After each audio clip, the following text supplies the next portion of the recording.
Hello and welcome to Tales from the Backlog. My name is Steve Boshier and I will be your game master for the evening. Tonight on Tales from the Backlog we will be playing Tales from the Loop. This is part 2 of the 3-part story Out of Time.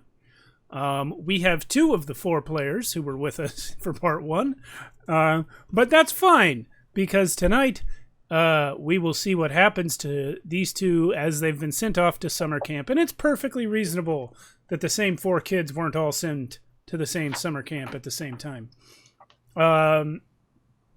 So before I keep going with that, you know what? Let me just do a quick recap of the previous session. You guys, along with your 2 friends, were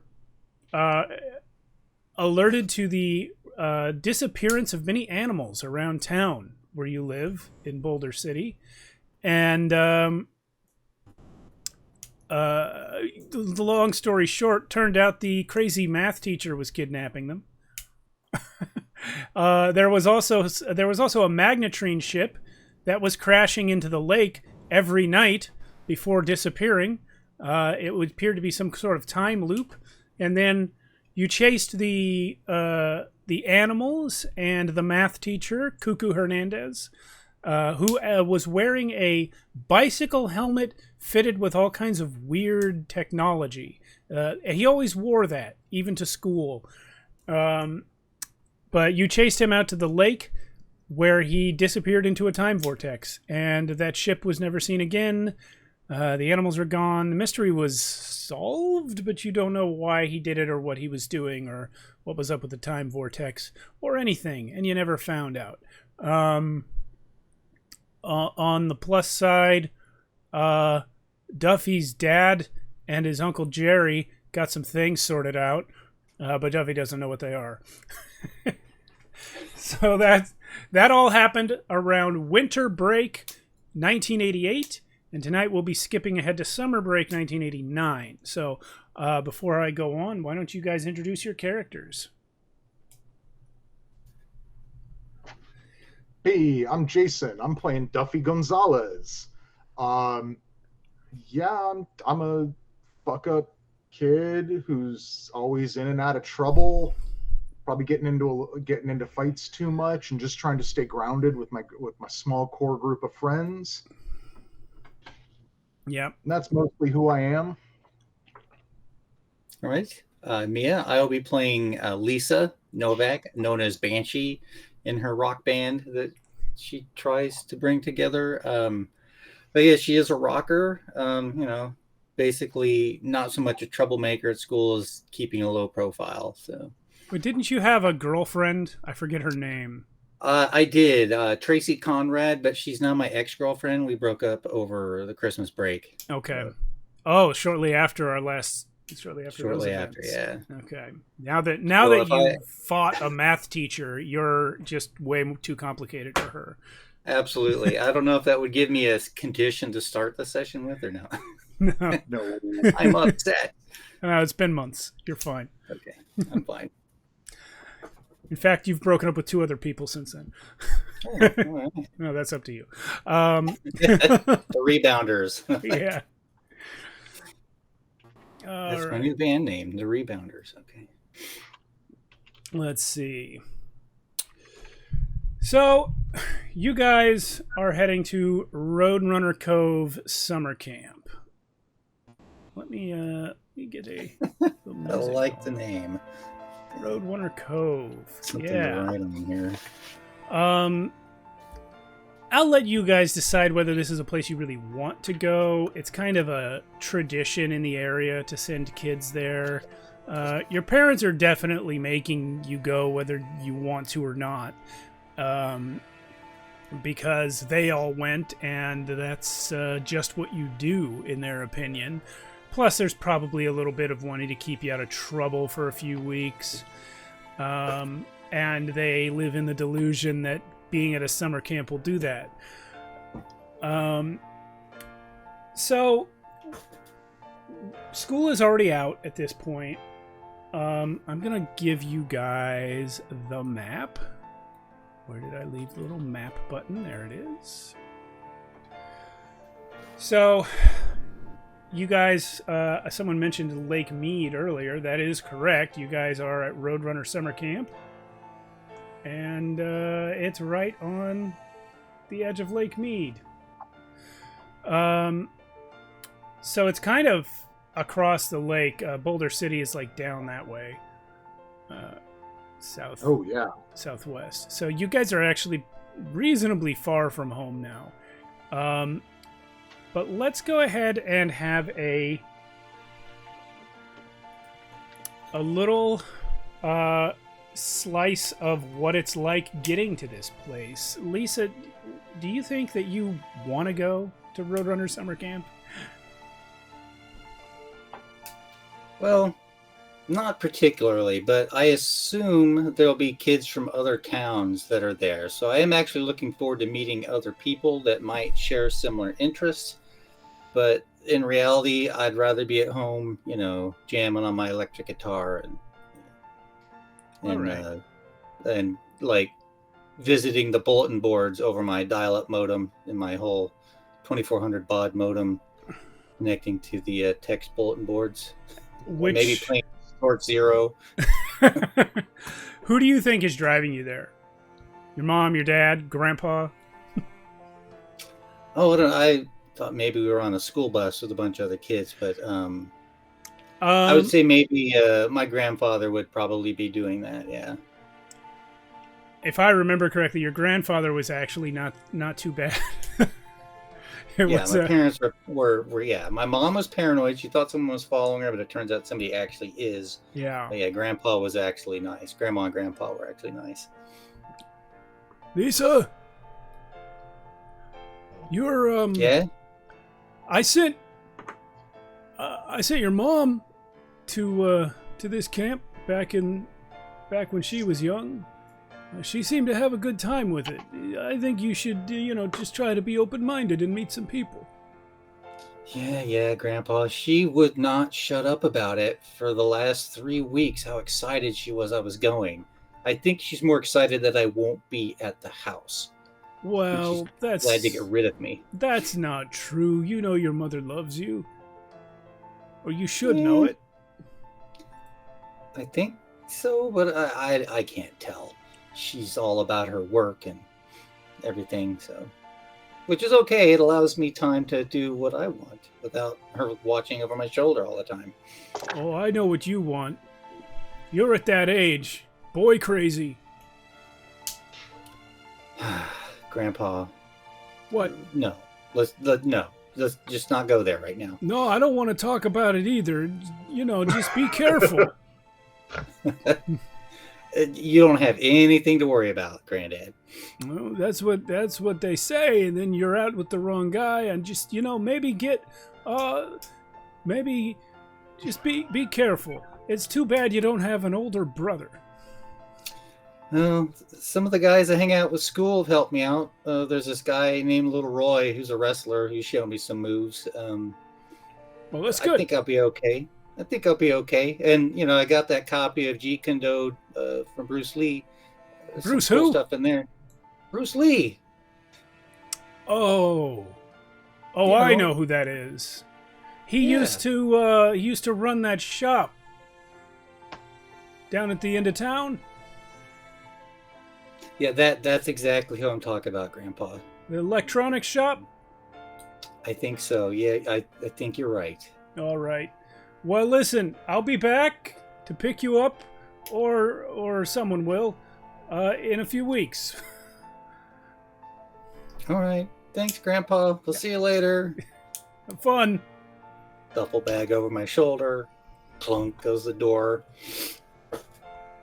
And Duffy, how do you think you got to Roadrunner? Oh, I mean, definitely by bus with all the kids whose parents couldn't drive them themselves. Okay. Yeah, I was thinking there wasn't a bus. that parents drop them off, but it really doesn't. With Duffy's family, it really doesn't make a ton of sense that he could get there if there wasn't a bus. Yeah. So yeah, you're on the bus. Your dad is dropping you off. At the high school parking lot where the bus leaves from.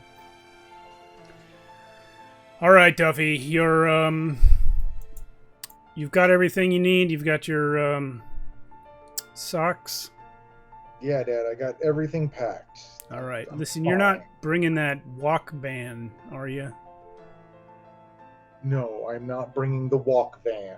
Okay, you need to pay attention to your camp counselors. You need to do what they say. I hope you have a good time, but I want you to be safe.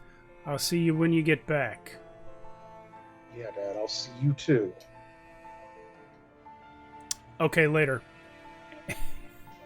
Yeah, no, Duffy's just getting out. Yep. Getting the fuck. Yeah. It was evident, I think, to Duffy that neither one of you could get out of that conversation fast enough. No. Yeah. I mean, it's not like I'm like.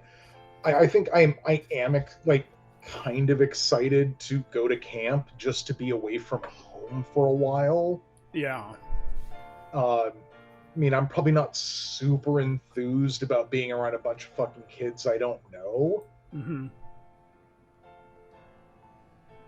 But I'm gonna. But Duffy feels like he's gonna try and be open to this. All right. Now, something that we didn't touch on tonight, but I wanted to get back to before we continue, is your ages. This camp is for kids 10 to 15. So the oldest campers are going to be 15. I believe that's how old you both are. Is that right? Yeah. Yep. Okay. Yep. Great. So, at Roadrunner Cove, you guys are sort of put into a, I don't want to say cattle car, but they're definitely, it's definitely a situation of rounding kids up, telling them where to go, getting people settled, the camp counselors introducing themselves, hold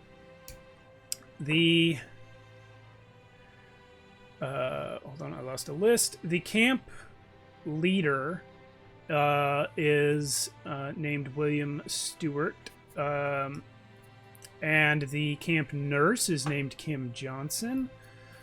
You have two counselors. Their names are on some page somewhere, but you have two counselors, and oh yeah, here are the counselors. Barry and Rhonda. Barry and Rhonda. Yeah.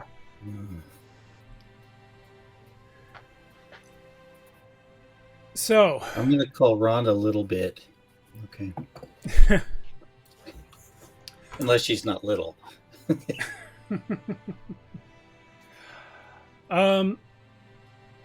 So you guys have sort of a mix of activities that you have to do. What are your empathize scores, the two of you? Empathy. 2 on empathize, yeah.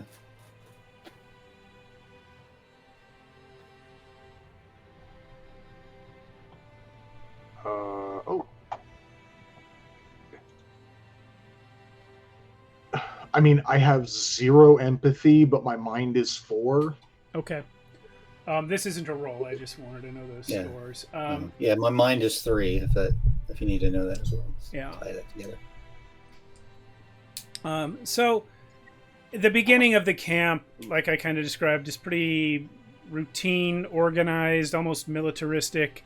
And then they start breaking it up with fun activities like hiking and and crafting and things. There's in the evenings there's a campfire. There's a grill with hot dogs. You get hot chocolate. People start telling ghost stories. And then there are times when you are sort of free to be on your own a little bit. Now, we don't have a close-up map of the camp, but you have tents that you're in, like group tents, and then sort of a little bit of wilderness area where you can go hiking if you want to do that. Now, we mentioned in this game, you guys, as kids, are supposed to have a hideaway. Now, back home, your hideaway is an unused storefront in the strip mall where your friend works. But you will need to find a new one here at Camp Roadrunner. What do you guys think you would seek out? I don't know. Maybe a small cave, if there's one available. Maybe like even just a nice cleft and some rocks that we can maybe lay some branches over to create like a roof over. Sure, and we'll pretend there's trees in this area. Yeah, because we're playing in the U.S. loop.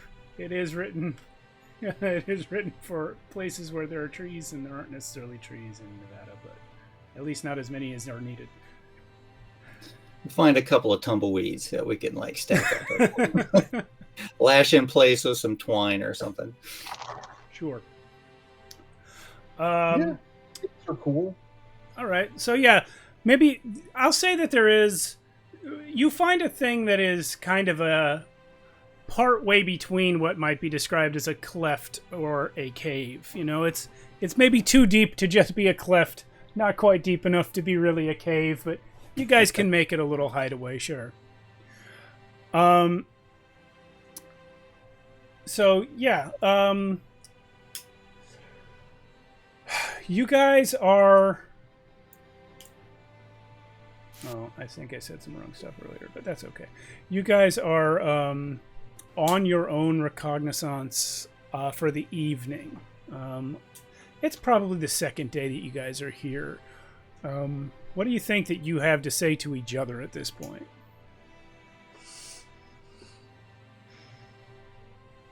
Gosh, Tuffy. I never thought I would miss home so much. Yeah, I mean, I never thought I'd enjoy being at camp so much. Well, I guess everything's so unstructured. I can go off on my own when I want. I mean, what kind of camp just lets you wander the wilderness? That's true. I guess they trust us as, being responsible young adults. I just want my electric guitar. I mean, the acoustic's okay, but it's just not the same. So the thing that I said incorrectly earlier, the camp leader is not the guy I said. The camp leader is Kim Johnson. Oh, okay. I think I said she was the nurse, but she's actually the leader. She's the leader. Yeah. Okay. And is William the nurse? No, there's no William. William was... I was reading too fast. William was the leader at the camp's founding. Okay, gotcha. Years ago. Barry and Rhonda. Yeah. So are we in group tents with other kids? Yes, you are. It's a little... But they're more like barracks. I don't know if you've ever been to a camp where it's like a huge tent that has like actual beds inside of it. It's still a tent. Yeah, it's that kind of thing. Yeah, okay. Like a pavilion tent with yeah. Oh, I'm being told that I'm hard to hear. Let me see if I can address that situation. Testing. Yeah, I am getting lower levels than you guys. Okay. Thank you, Quarrel. So, if you guys have nothing in particular to do here on this first evening, I will move us along. You do go to bed in the barracks. Probably you guys are in different ones. Yeah. Probably. Not terribly convenient for the storytelling, but that's probably what it is. Excuse me. Duffy, while you are asleep, you begin to dream. You are on a cold steel bench in a dark room. You can't move. There's a strong lamp shining directly in your eyes. Something stirs and crackles behind your head, which you can't move. There's blood pounding in your temples. Your head starts to feel warm. There's a weird calming music that is playing from somewhere in the room. It's something you recognize from the radio, and it's playing kind of echoey.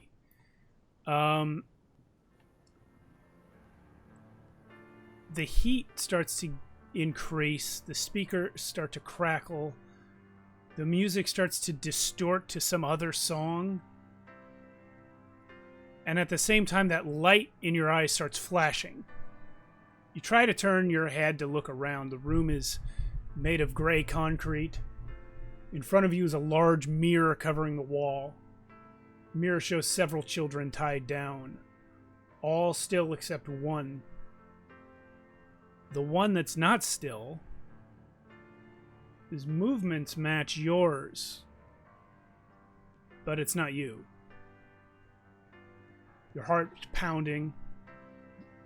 Anxiety builds up. Your ears fill with static. And the light from the lamp makes the world completely white before you wake up. My football practice. You are back in the barracks. You both wake up around the same time in your separate barracks. Something's wrong.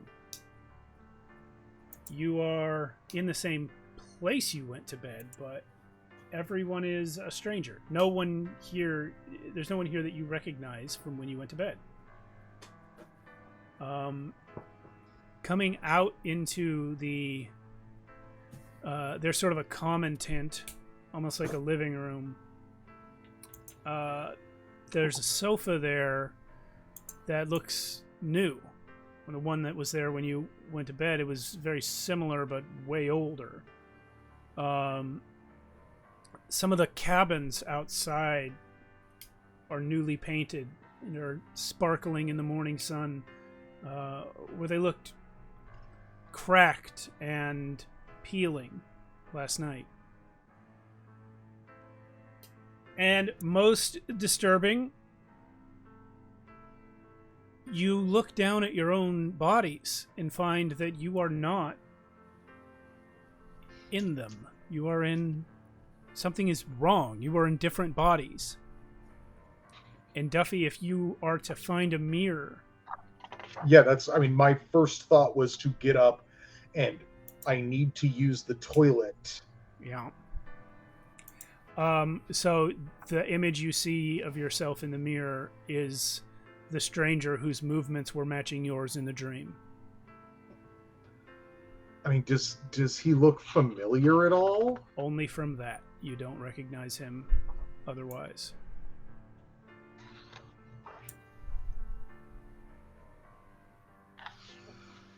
So I'm having a mild freak out. Okay. 15 years later. What the heck? Yeah, and now as a side effect of being in new bodies, you guys are not going to immediately be able to recognize each other.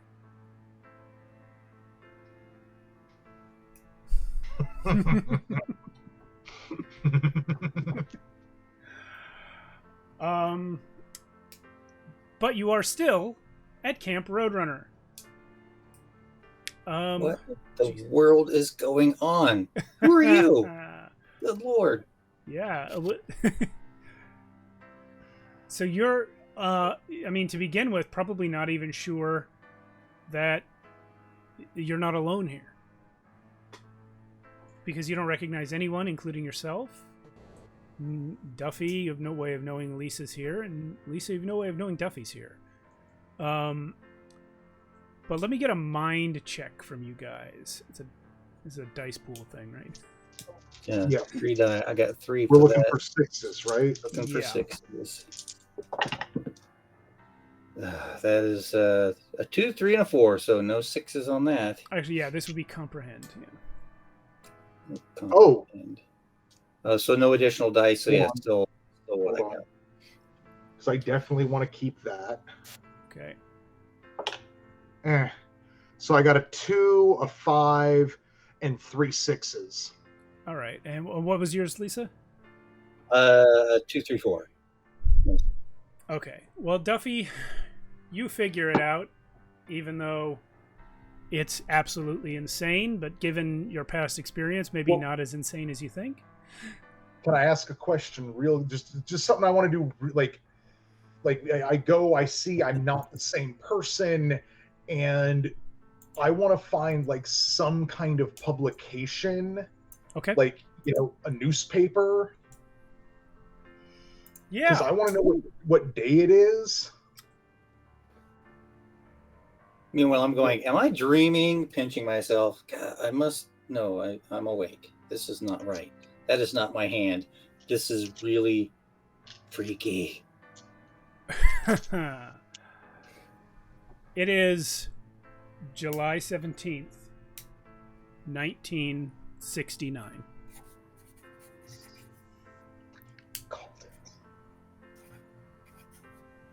Yeah, that is the newspaper that you find, and on that newspaper, on the front page, is a story about the currently ongoing trip to the moon by Apollo 11. Whoa. Yeah. Wait, no, we've already been to the moon. What do I care about that? Yeah, so I was gonna the mind check that you rolled. You role played it even better. I was gonna have you notice the hair and the clothes and stuff, but yeah. Yeah, I honestly, that was literally what I was thinking of doing next. Was just find someone's fucking newspaper and look at the date. Yeah.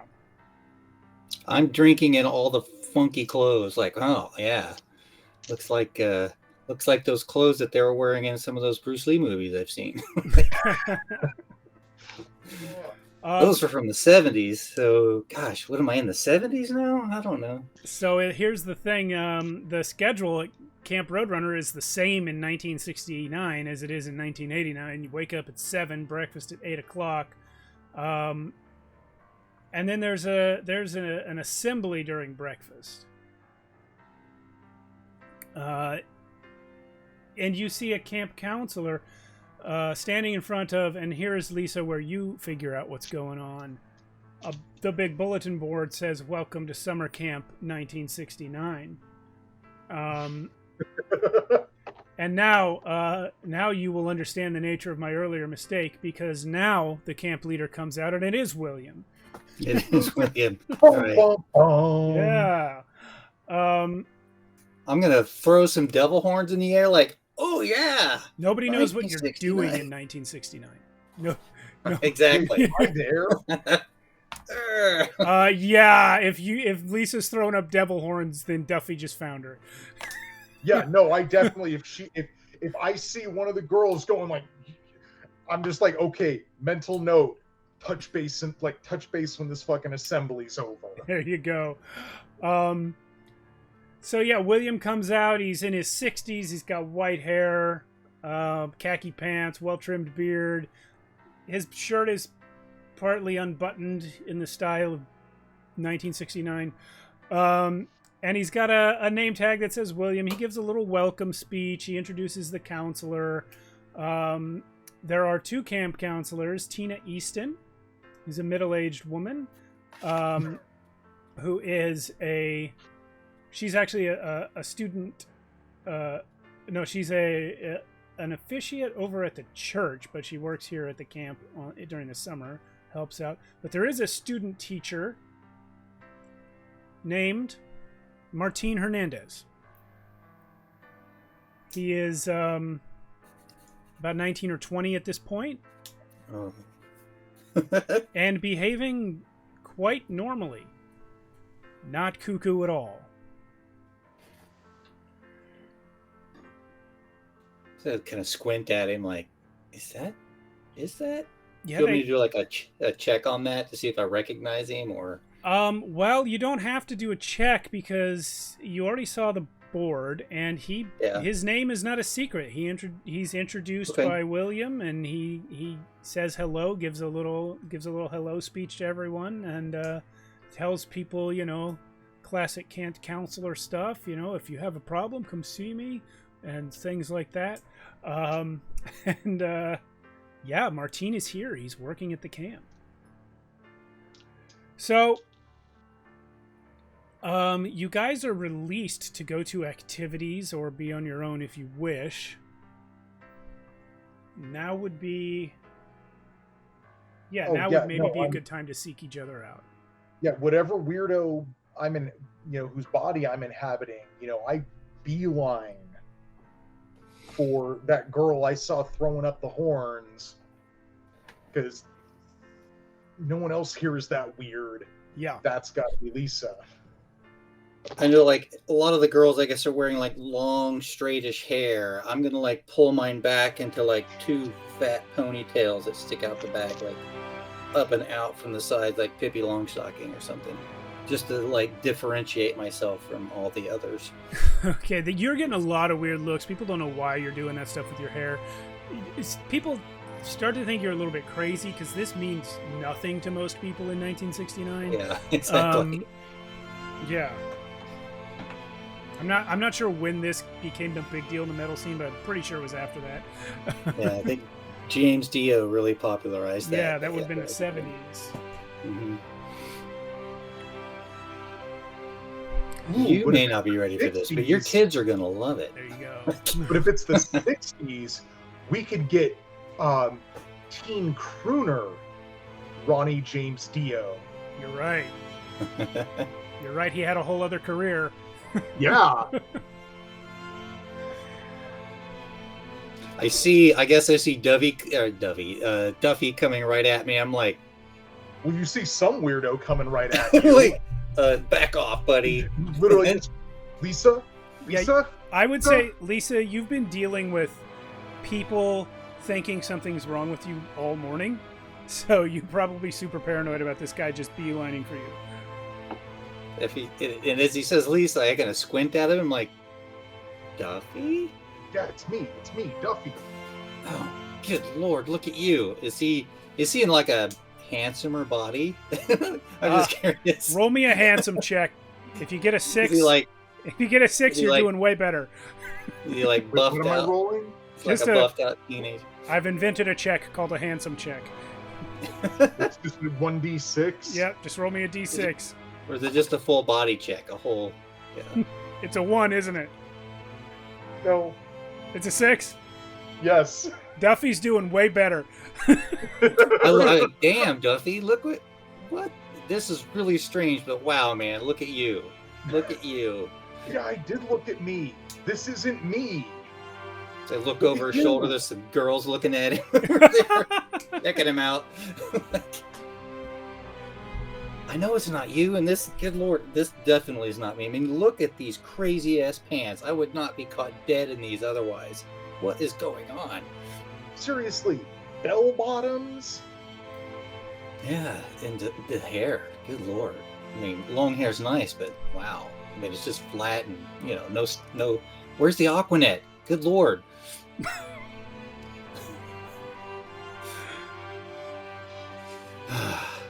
What is going on? I mean, that sign said it is 1969. Yeah, I mean, that's like, what, almost 20 years ago? yeah, something like that, roughly. Exactly. That's Did you crazy. see Mr. Hernandez? Wow, he looks almost normal. That was him. It was. That's why you look familiar. Oh, what is going on? Where are we? This is really weird. I know, like, we had that experience with that time loop in the winter. Wait, With did you dream last night? not that I remember. I mean, just woke up in this. I had this crazy dream where I was in some, like, just stark room with a light in my face, but I could see past the light, and there were a bunch of other kids there. And I wasn't there, but I was there. This guy was there, but I was seeing through his eyes, and now I'm still seeing through his eyes. So maybe it wasn't a dream? Doing experiments on kids? I mean, Game Master, can I remember any of the other kids that I saw? And if so, the body Lisa is inhabiting one of the kids I can remember that was there. I will actually ask for a mind check on it. Let me check what the skills are here. Yeah, I'd say this is another. I would think either comprehend or investigate.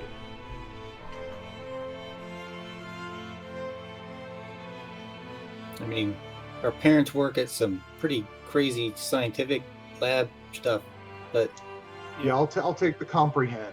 Okay.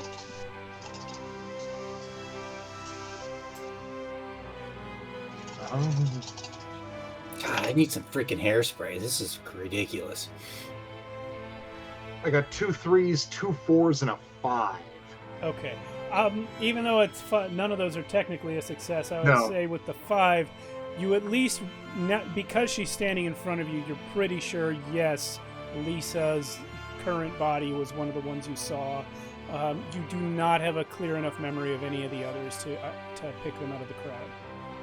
Yeah, I think you were there too, or at least like this you was there. Okay, I didn't dream last night, so I don't know. Yeah, and you remember, Duffy, that in the dream you were the only one moving. You know, this guy was the only one moving. Yeah. So probably you were the only one that woke up. And it's like I woke up in the dream, but I was still in the dream, and like no one else was moving. This is some heavy shit. It is very weird. You know what I think we should do? You know that little hideout we found? Maybe we can go like etch something in the rock and we can find it in our future bodies later. Oh, shit, that's cool. That's a cool idea. I wish I could mail that back in time to myself earlier in the game. But you know, we'll only know to look for it if we ever get back into our real bodies. You know, so You're a smart lady, Lisa. Let's do that. Yeah, you guys are able to find that cleft. It's still part of the landscape 20 years ago. What would you like to carve? I don't know. Just like, hey, it's us. Let's carve our names and the date. Yeah. And then we'll stack some rocks over it, so that's not, so as not to have it get disturbed. Okay. I mean, we created a time paradox. Like, yeah. did you eat who? Like, So someone is coming while you're in the cleft. You hear someone walking along, actually calling out, Donna? Jerry? Where are you guys? You were expected. look at Duffy. You were expected over at the hut building activity, and you guys aren't there. Hello? Jerry, Donna. Okay, it's probably Jerry, Donna? Donna, Jerry. And it is, in fact, are you guys gonna hide or reveal yourselves or what? My inclination is to hide and see who it is, and then decide if I'm going to reveal myself. It's Martin Hernandez. It's the counselor. Oh. He has come looking for the kids who didn't show up to their scheduled activity. I'm gonna pop out. Oh, hey. What are you guys doing Martin? over here? Just out exploring. Sorry, I forgot about the activity. We just, sometimes just got to get away. It's been a weird morning. Listen, are you two out here kissing? No, not remotely, sir.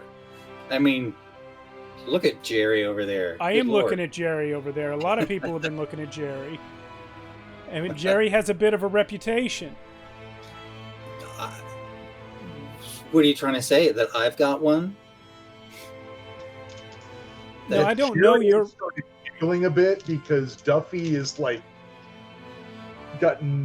this is not how Duffy is usually referred to, so he's finding it a little silly. No, Donna, I don't know anything about your reputation if you have one. That I wouldn't know, and I wouldn't say if I did. But Jerry, I've got my eye on you, sneaking off with girls by yourself. I'm not by myself. But the two of you together are. Donna's here. That's what I'm saying. Donna's here.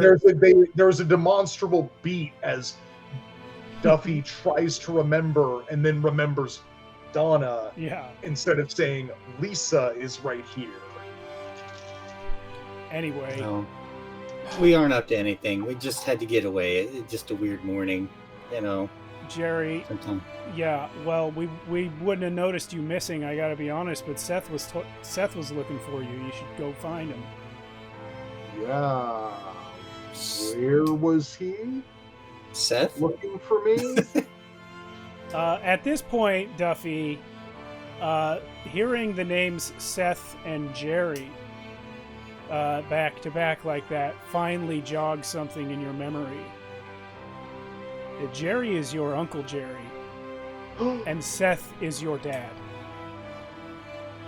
Bum, bum, bum.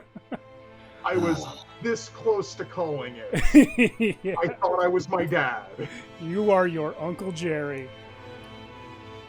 Can I put that together too now that I've heard the names? Maybe I think it's up to you whether you know the names of Duffy's parents and uncle. Might know his dad's name, but not the uncle's name, unless Duffy said it. Wait, as that clicks and that little spark goes off in Duffy's head, and he goes, "Oh wait," he just turns to Donna, and I mean, just without thinking, in front of what's his name, Martin. and just wait, yeah. Who's Donna? Donna? Do I know a Donna? No. Mr. GM? No, okay. you don't know a Donna. It's like, I You don't are, know any Donnas. You are not in a relative's body. Only Duffy is so lucky. I mean, Madonna. I don't know any Donna, though. Martin Hernandez hears you say Madonna and says, "Are you guys blaspheming out here? Go back to camp." Oh, yeah. Take that boyish shit away, man. I don't know what that means, but don't curse at me. Yeah, Please go back to camp. Come on, Jerry. Jerry, Yeah. Let's go.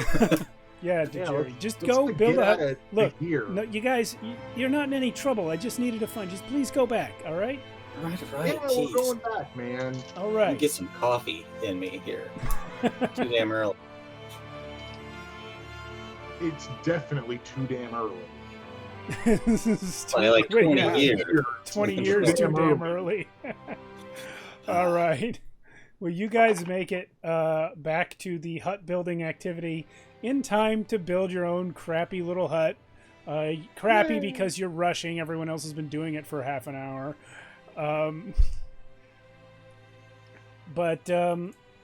Yeah, Donna and... I'm sorry? Is Seth there? Yeah, Seth is there. And now that you are 15-year-old Jerry, you realize what a little wiener Seth is.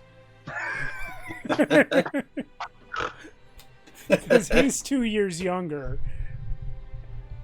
He's like, "Jerry, where were you?" Man, I was out being busy, man. You're I was supposed to. taking care of some business.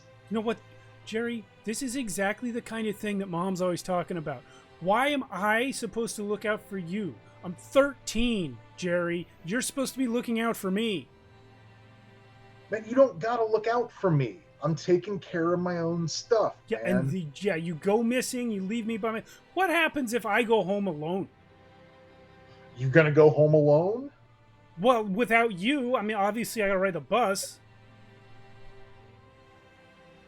Man, like, did you build your little like stick hut, like your little fucking craft hut thing? Yeah, and Did he you finish points. that yet? He points over to the best hut.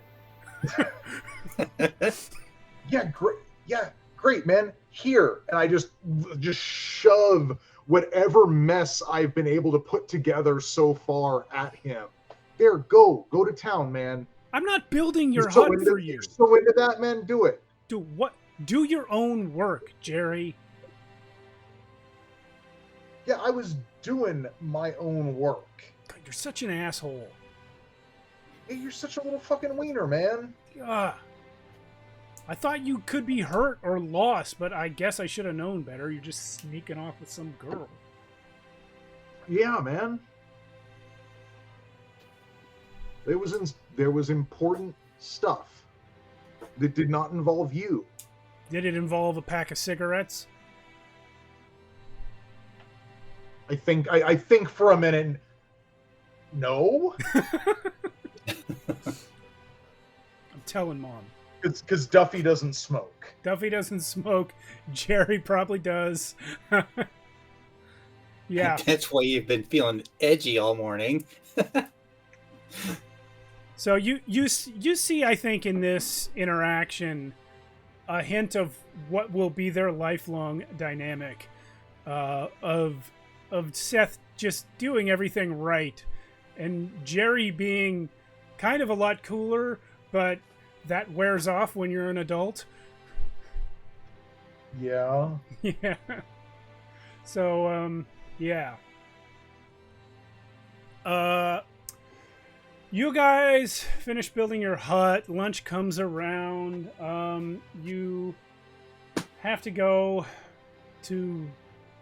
You have a choice actually for the afternoon activity. You can go either to gymnastics or to knot tying. Oh, macrame. That's exactly what I want to do.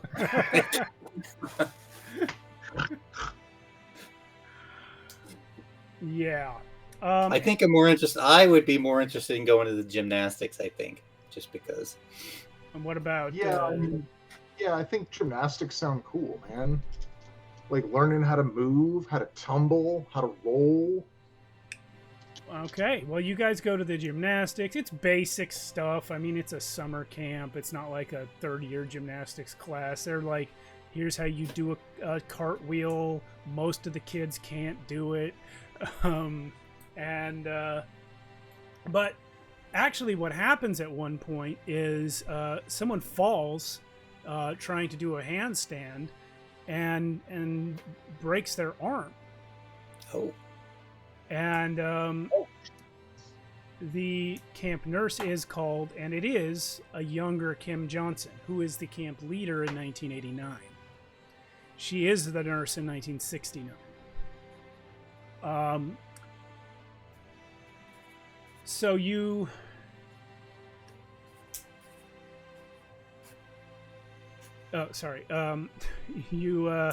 you see her come and take this young man away to treat his broken arm. And then now it gets on to dinner time. The dinner tonight is grilling out on the beach. And then around about 7 o'clock, you guys are released for free time. I would say at the grill out, I'm going to try and play guitar. Surely my hand cramps up really quickly, and it's very frustrating to me. Dang it. And I probably can't sing in this body either. So I would say there might not be a guitar. Okay. It's 1969. Opinions on the guitar were mixed. Don't want no hippies playing music at the camp. Yeah. Yeah. Uh, so you can try to sing though, I guess. Nah, not without my guitar. All right. Yeah. I'm feeling really depressed. Because that's the thing. Your guitar is definitely not here. None of your possessions came with you. So there's that. Anything you'd like to do, Duffy Jerry?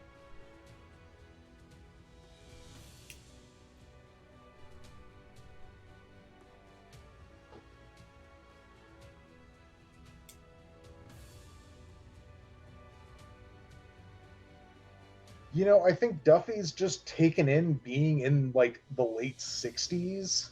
Okay. Give me a hot sec.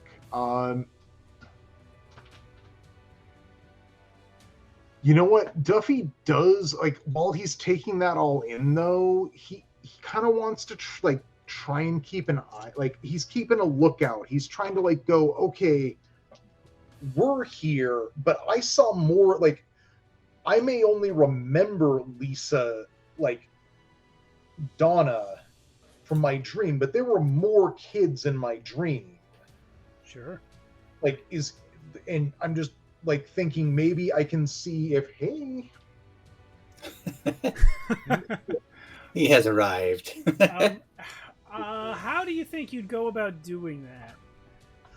So, I mean, I don't even think he's really actively doing it. He's just kind of like people watching and looking for people who look awkward and out of place. This would definitely, with that methodology, be an empathize check. Oh, okay. Which I believe you have 0 in. I do. Yeah.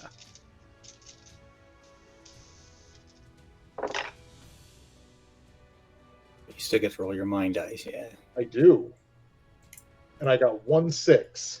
Ooh. Okay, so on a success, ask 2 questions. What is her weak spot? How do I make her do something? What does she feel? Yeah. Oh, beans. Yeah. So, what does she want? What will she do? What she like? So you're using like, this honestly, to just. I was thinking more of an investigate check. Yeah, I guess given those questions, maybe it does make more sense. I saw understand person, and what you're trying to do is read body language to see. So these questions don't exactly apply to what you want to do. So yeah, make it investigate. It'd be the same role either way. Okay, well, we can use the investigate questions then. Yeah, because I'm trying to survey a place or a situation. Yeah, that is true. Blah, blah, blah. I would say you spot one girl who doesn't. I'm jumping ahead. I'm assuming that would probably be the answer to the first question. What is hidden here and where is it? I will let you ask questions before I continue jumping ahead.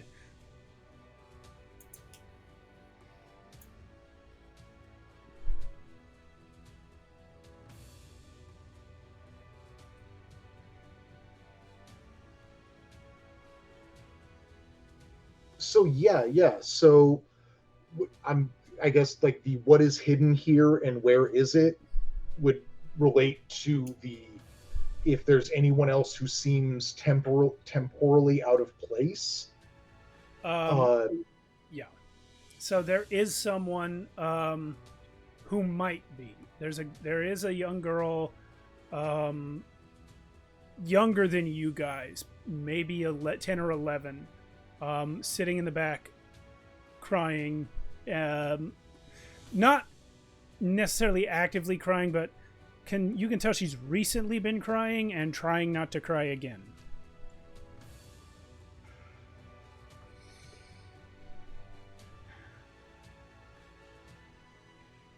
And then I think my second question is, what threats can I perceive here? Does there seem to be anything like threatening, anything like anything I can see that might be like watching us.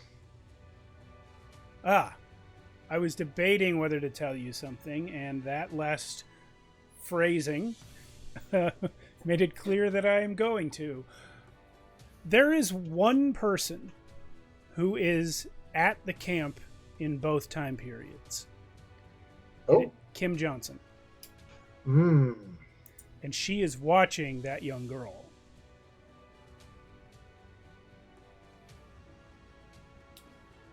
Hey, Donna.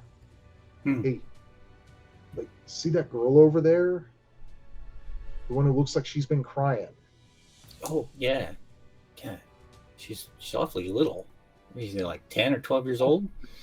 You think maybe she's in the same situation we are, just having a lot worse time of it?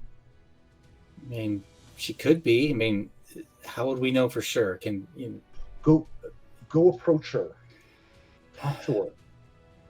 Okay. I'm gonna make my way over there very nonchalantly, Jerry, and Yeah. Game Master, while Donna is doing this, I'm keeping an eye on that lady. Kim. Yeah. Okay. Nurse Johnson.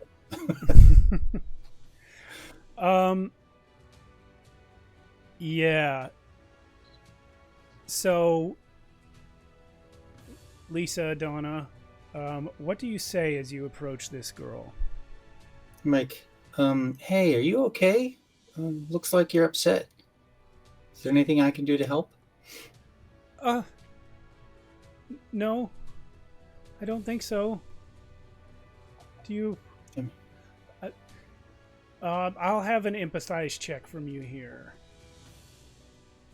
Okay, that is 5 dice. 1 success. Okay. So then you can ask 2 of the empathize questions. Oh. Do you have those in front of you? I don't know if they're on me- the character sheet.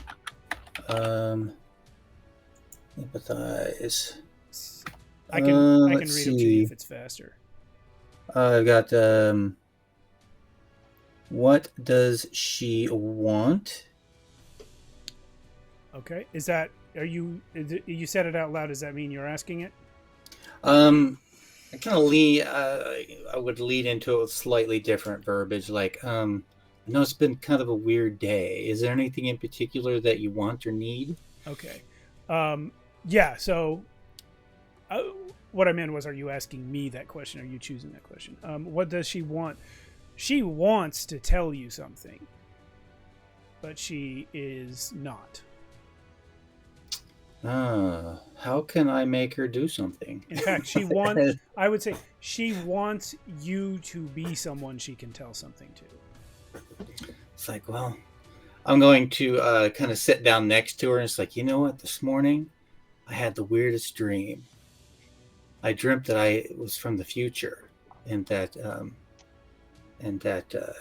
today, this day, is not my life. Like, it was weird that I woke up feeling that way. I'm still not sure what's real right now. So she freezes when you say that. You do have one more question. You said, how do I make her do something? Is that what you want to ask?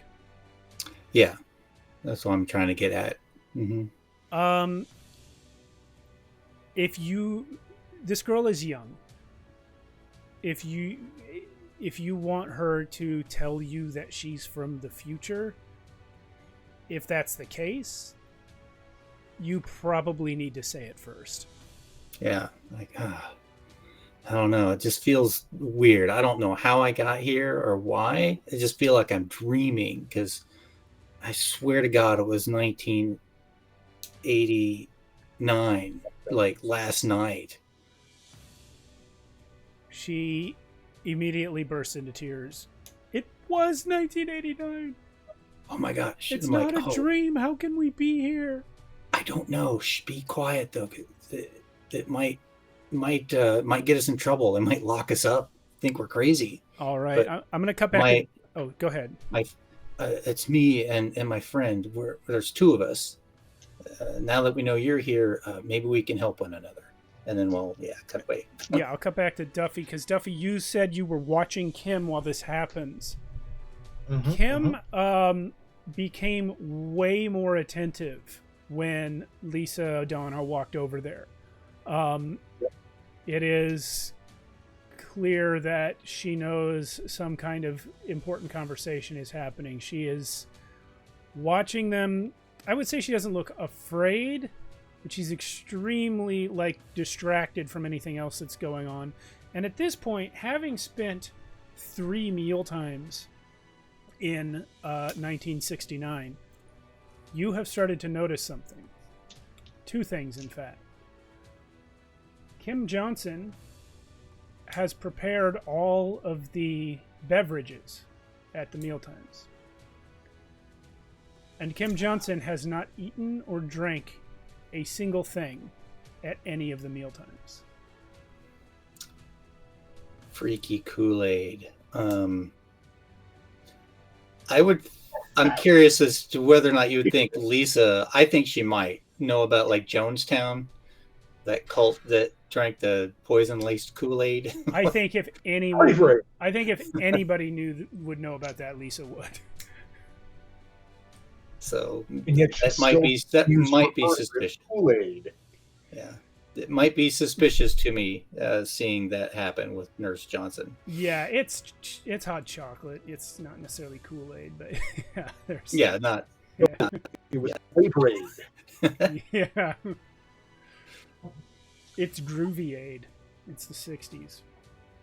No, it wasn't Kool-Aid. It was Flavor Aid. Is that what it was called? Yeah. Wow, I didn't know that. So near the end of the meal, Kim sneaks away. Duffy, you're the only one that sees it, because she deliberately waits until she thinks no one's looking. You can be watching out of the corner of your eye or something. Yeah.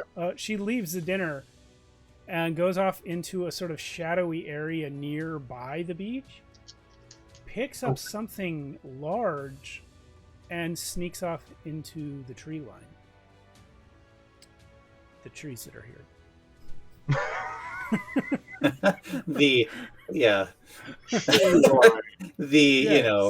The southern desert tree line. The trees. You remember all those trees on Lake Mead? Yeah, lots of really tall creosote bushes. Yeah, the trees. Those the shrubberies. She sneaks off into the shrubbery forest. Yeah, no, when I see her do that, I'm gonna is that most of the way through dinner? Yeah, people are starting to finish. She seems to be leaving now because her services in preparing the food are clearly done, but it's before people have started to leave. Yeah, I'm definitely gonna nudge Donna. Hey, she's taking off. Let's go check out what the nurse is up to. Yeah, this little girl, what was her name? You didn't ask her, but I would say I would have at some point. Yeah, at some point during the dinner. Her real name is Alice, but she is in the body of someone she has come to know is called Gertrude. Oh God, Gertie. We'll just call her Gertie. Okay. Okay. Hey, Alice, Gertie. My friend and I are gonna go over here and follow Nurse Johnson. Wait here for us, or if they force you to go back to your camp, make sure that we can meet tomorrow by the big tree over by the whatever. Okay. So if you want to, because of the landscape here, if you want to follow Kim, well, yeah, I mean, it's we've got free time, so we can just We're Yeah. just going the same direction, right? If you want Or to we're trying to follow do it a her, little sneaky like. if you want to follow her without being seen, it's going to take a sneak check. Yeah. It's going to require 3 successes. Oh, gracious. I give up. I've only got 4 die for that, so that's going to be a tough roll. I got 7 dice for that.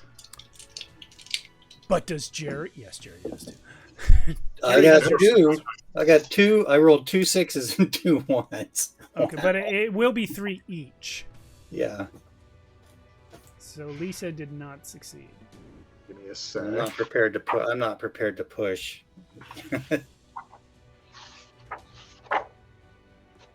Like I'm walking along, I step on a branch. Meanwhile, like Duffy dashes behind a tree and avoids being seen. No, I'm trying to decide if I want to suffer a condition because you got 7 dice and you got 1 more success than I did. Oh gracious! Oh boy. Yeah, even if I push, my chances of getting the success isn't gonna happen.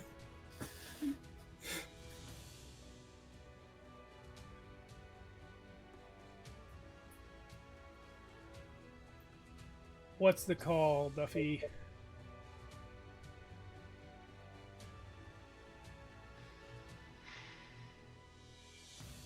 Yeah, I guess for like the audience, a push is if you fail on your roll, you can immediately re-roll, but then you take a condition. Yeah, I got to take a condition, and which gives you a -2 your die rolls. Yeah.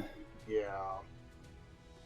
I don't have anything here to really recover those.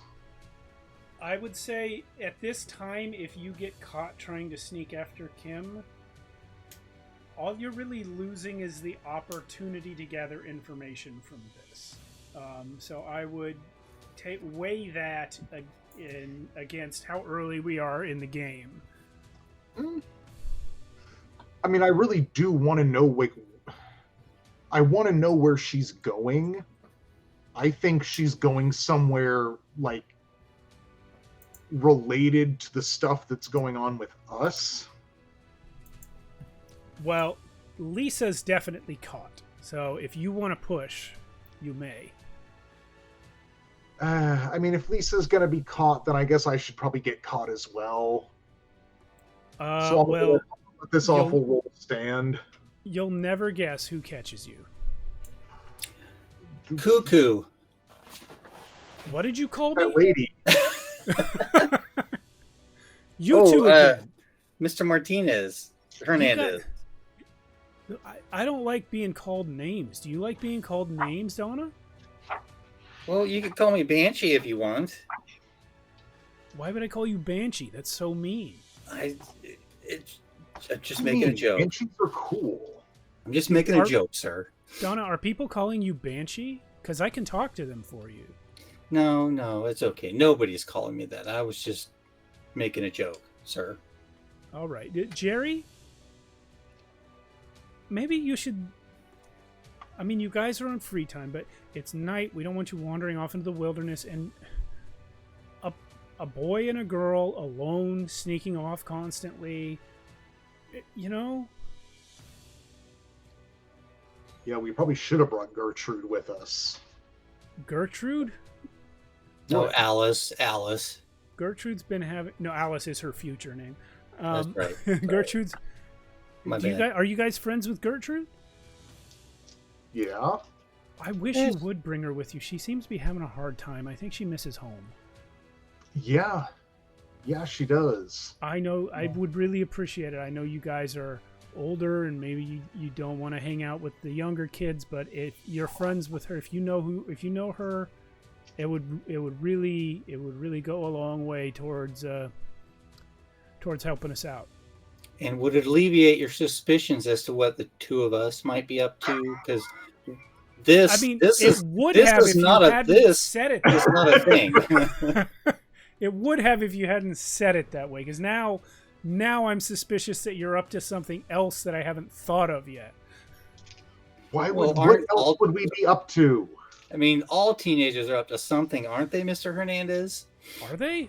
I never was. Okay. I find it hard to believe, you know. Such a This is square. the 60s. I mean, come on. We're all supposed to be getting high and tripping on LSD. Are you getting what's your- high? Empty your pockets. Gosh. No sense And of you're not humor, even Mr. sharing Hernandez. with me? He drags you back. He drags you guys back to the main office building, and he questions you and goes through your pockets until he's satisfied that you, in fact, have not been getting high. He does find Jerry's pack of cigarettes, which is unopened because he hadn't had time to smoke it before he got Sam Becketted away. Yeah. By the time he... Hey, Optimat Prime! Woo! Hey. Here in the chat, look at this guy. Welcome back. Welcome back, my friend. Yeah. Duffy's up to no good. All right. Yeah, so by the time you guys are released back into the wild, it is almost time to return to your tent cabin things. Bivouac. Lights out time is at 11. I'm sorry, at 10. It's in military time, the whole schedule. I'm like, why is that? I have to do math. But you guys, it's almost 10. You're making your way back to where you have to sleep. When you are distracted on your walk back to the sort of cabin area by a voice coming from the darkness off to the side. That's not creepy at all. Someone goes, psst, psst, over here, over here. Magic missile. Okay, like, okay. I'm attacking the darkness. Sense motive, yeah. Guys, Who's there? I need your help. With what?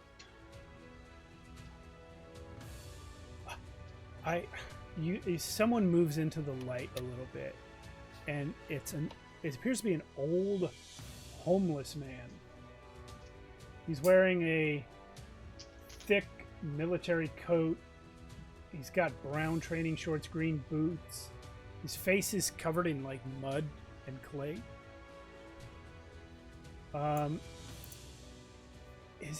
His hair seems to be falling out in clumps when he runs his hand through it.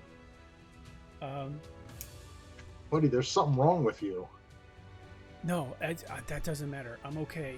I need you guys. I need your help. There are adults here that would probably be better suited. We're just kids.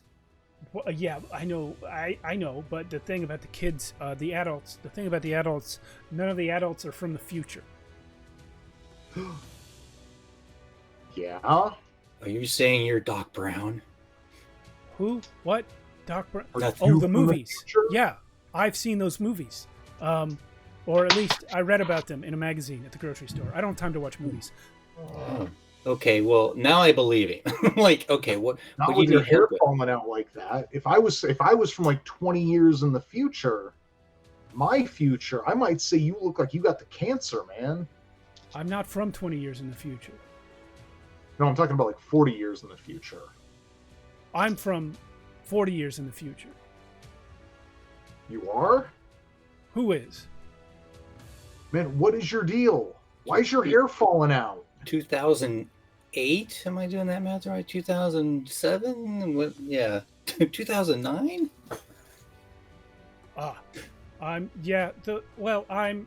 Listen, my name's Martine. Oh my God! Seriously? was Lisa. confused. Hernandez? I'm like, Lisa Sort of, Duffy. Do you remember us from class? sort of, not exactly, kind of, maybe. I'm sort of Martine Hernandez. It's different. We've met. I don't remember, or we will meet. are you after the train incident? The shenanigans is- over Lake Mead. He is way older than the guy who was your math teacher. Yeah. Well, I mean, yeah, but that doesn't mean he's like from before or after. If it's just mind swapping shit. Listen, the reason I can't think really well the effects of the travel, it starts to break up your mind. It's gonna happen to you too if you don't get home soon. How do we get home? Yeah, we were really hoping to get home. You guys need to steal the helmet. From who? The bike helmet, it's here. The nurse has the helmet. Kim Johnson. I kept it either on my person or in my room. In the bunker. There's a bunker where the time machine is. Where? Get the helmet from her. Bring it here when you get it. There's a bunker. You'll have to follow her. I can't. But what about any other kids that may be trapped here? Well, there probably are some. Not too many of the experiments were successful. I couldn't get the kids to pass through as easily as you guys.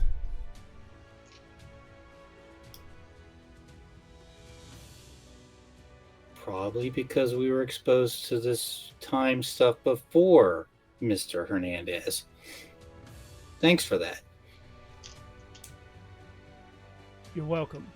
He seems to like glaze over and lose track of where he is and tries to sort of wander off into the forest again. I mean, the shrubbery forest. Wait. Don't take off too quickly. Who are you? Oh, jeez. Lisa?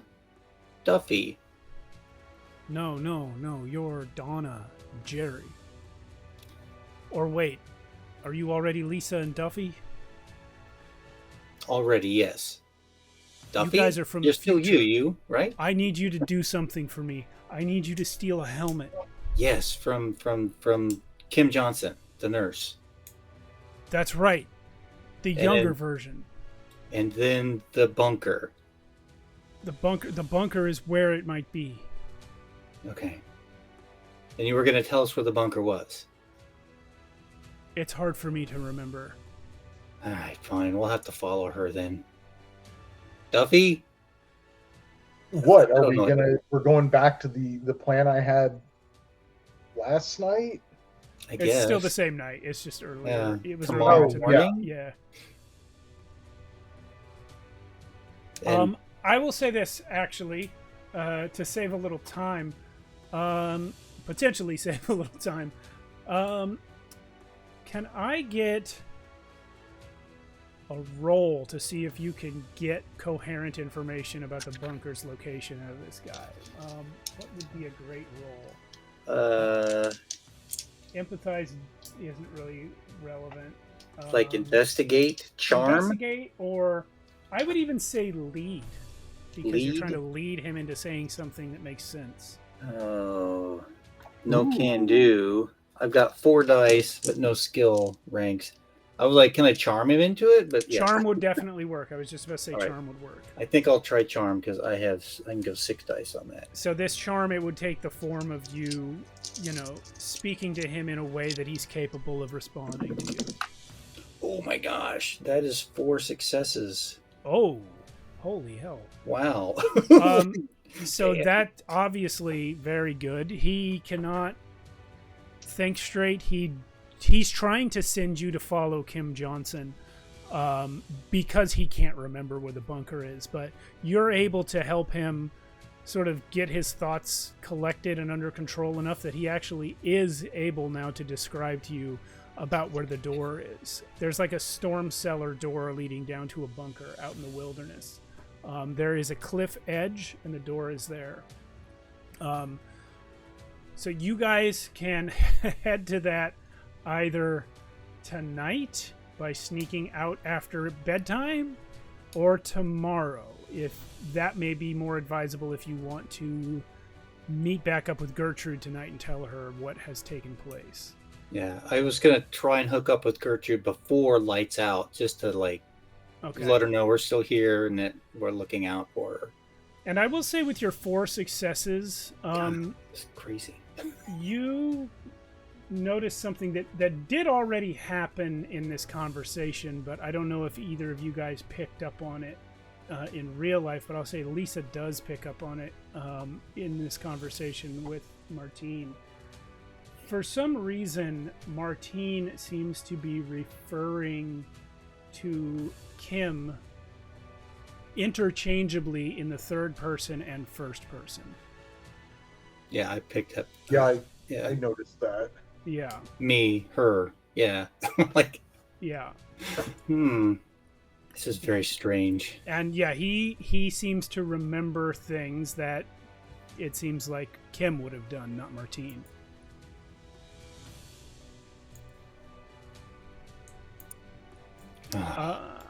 So let's play out that Gertrude scene, and then we'll go ahead and take our break.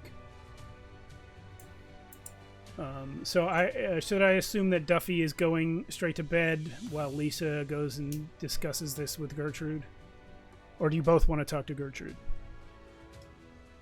I think Duffy thinks it would be more discreet if Donna went and talked to Gertrude. Donna, yes. Okay.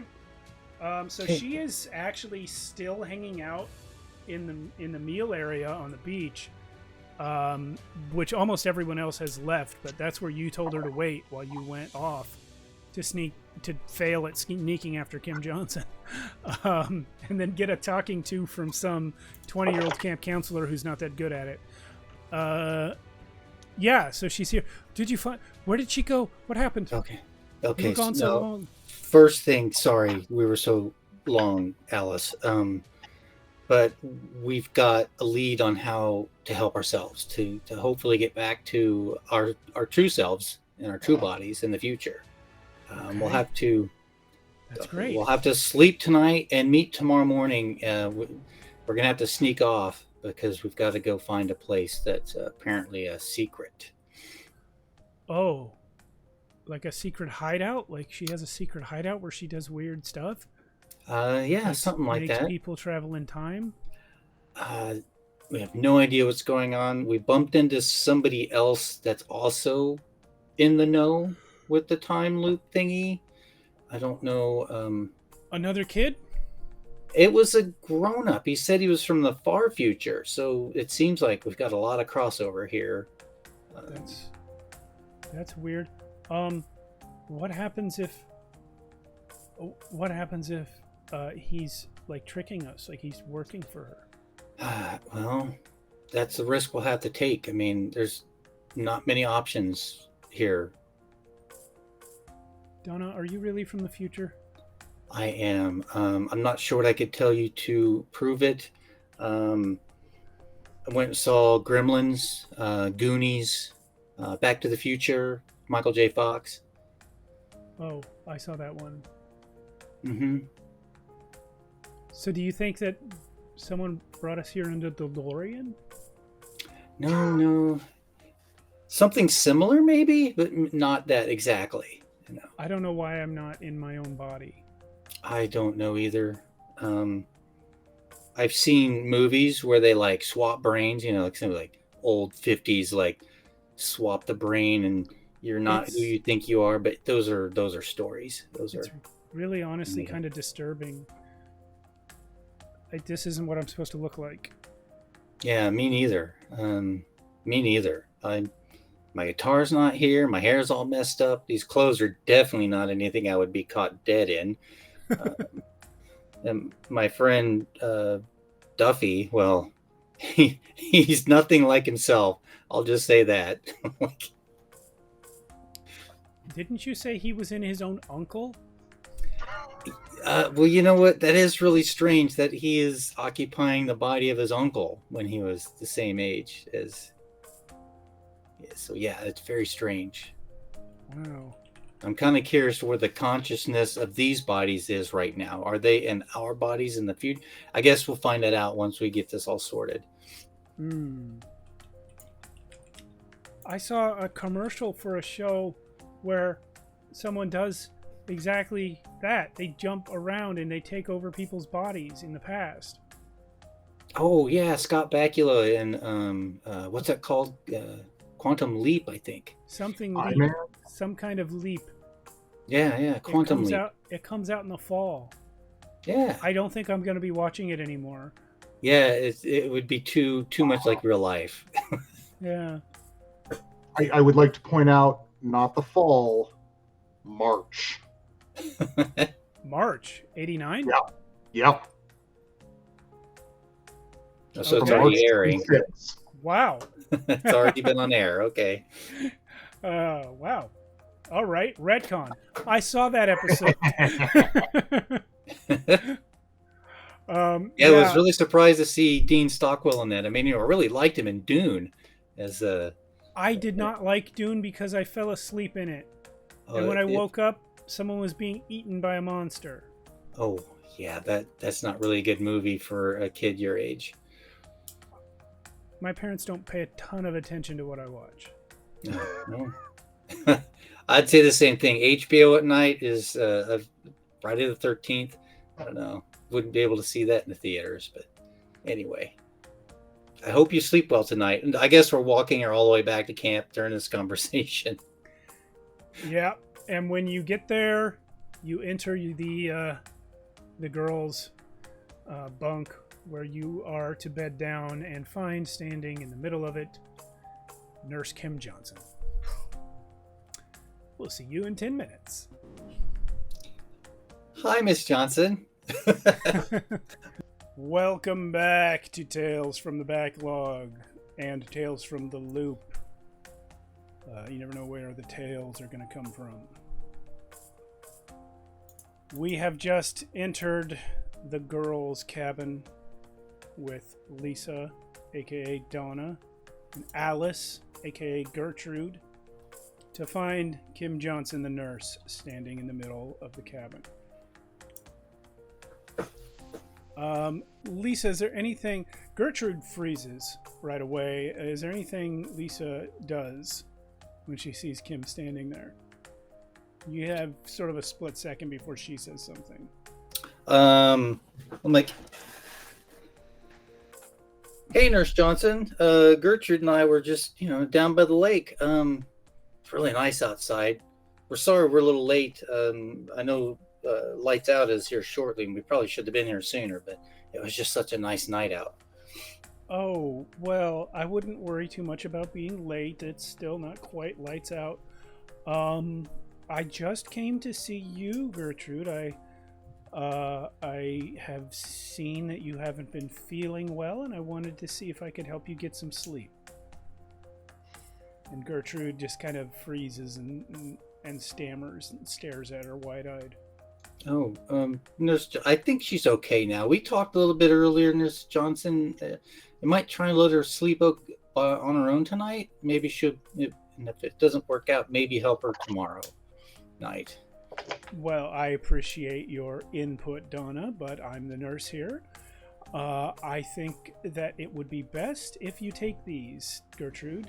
And she holds out 2 pills in her hand. I kind of position myself where she can't see my face, and I kind of like make a face at Gertrude, like, like I'm gonna try and convey, like, don't take the pills. And there's no way I could do that.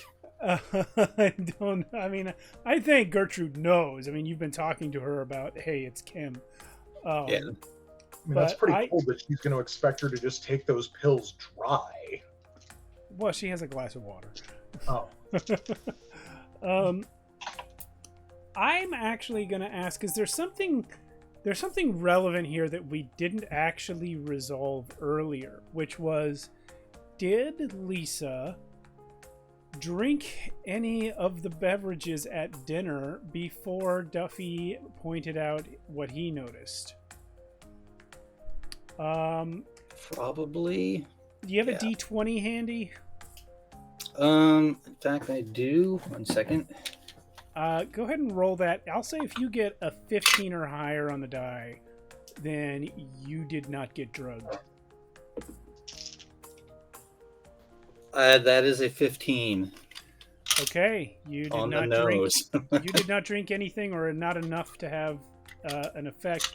You are noticing, because of what Duffy pointed out, everyone else in this tent is already out completely.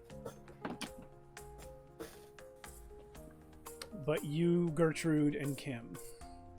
Okay, I noticed that, and I'm like, gosh, I am really pretty sleepy. I should probably get to bed pretty quick. Gertrude is going to reach out and take the pills and drink the water. No way for me to stop her. Do you... What was that? Like I said, I don't know if there's any way I could stop her. Like, Not without doing so physically. I might, like, fake like I trip and not, and fall into the exchange of the pills. Like, oh my gosh, I'm so sorry. I'm so tired. Give me a body check on that. I slipped a little right there. A body check. Or, yeah, that'll be force. Force? Force or... Oh. Yeah, I'll say it's force.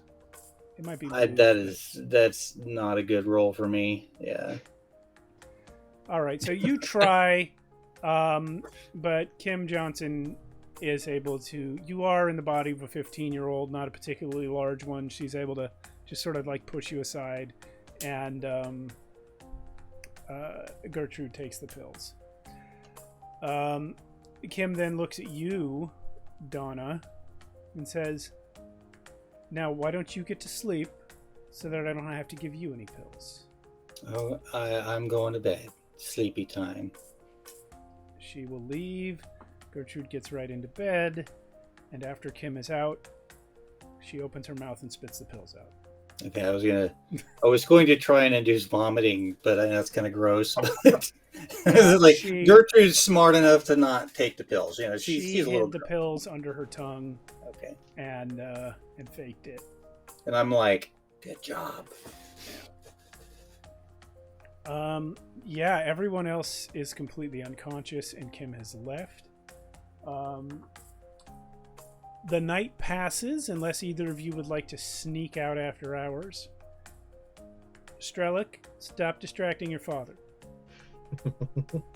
I think I probably won't sleep most of the night.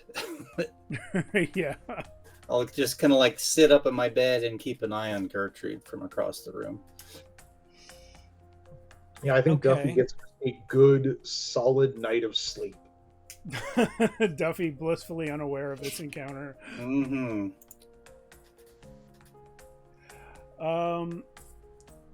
I think because of that, I'm going to give Lisa a condition here. Let's see. Is exhausted. Yeah, I think you're exhausted from not sleeping. I'm looking for that condition, though. I want to read what it does. Yeah. It gives you -1 to your rolls. It's weird. I'm just not seeing it in the conditions list. Scared. Exhausted. It's a -1 modifier. Yeah. Yeah, it's page. You decide what condition you take. It's given. You get a -1 in all rolls unless it's healed. Okay. All right. Well, yes, you are exhausted from staying awake all night. But you do know where the bunker is. Old man Martine was able to tell you last night. Do you guys want to try and take Gertrude with you when you go? Kind of feel like we should. keep a close Yeah. eye on her. But if we get to the bunker, have her wait outside in case it's dangerous. I mean, it's probably going to be dangerous for her to just wait outside too. Yeah. Where can we hide her? We can find her a nice hiding spot. I mean, Maybe wait, how old is she? She's like, what, 13? she's 11. Oh. I mean, she's like 11. She's almost a teenager. Yeah, but this is the 60s, you know. Wait. She's from the future, too. So, yeah, she's probably smarter than the average 69 11-year-old. So, I'm not sure that's the direction that trend moved in, but okay. well, I'm a teenager, so yeah, of course it did.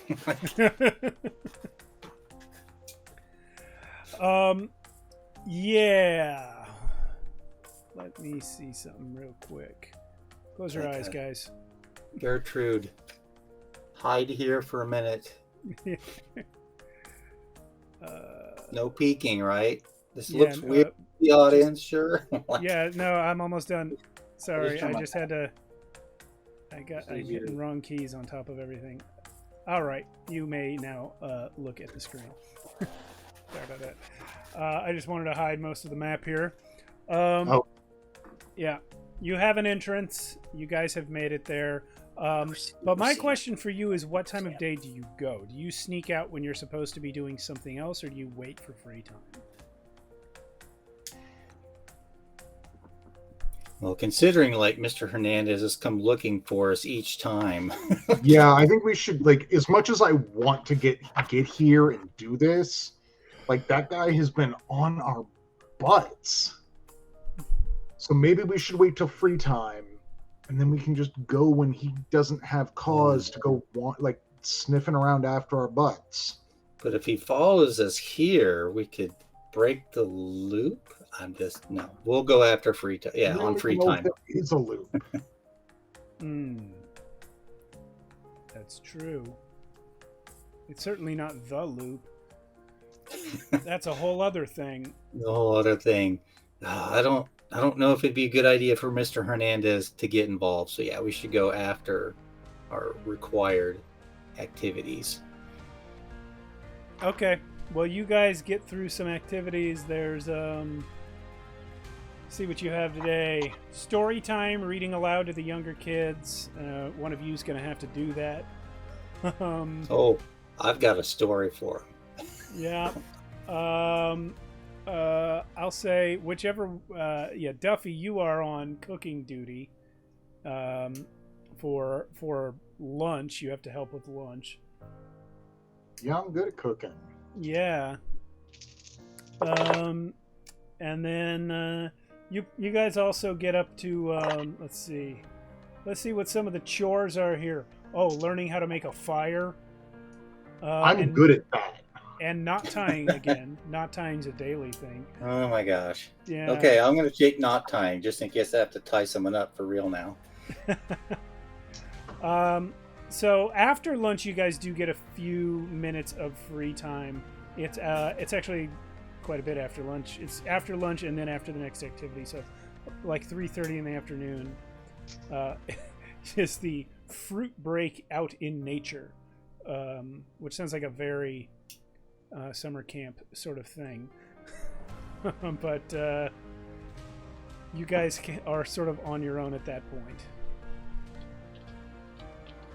I'm just I apologize. I keep thinking like out of game. Like we went to summer camp in the 6th grade to Mount Palomar. There's a camp up there, and went to the Mount Palomar Observatory. Anyway,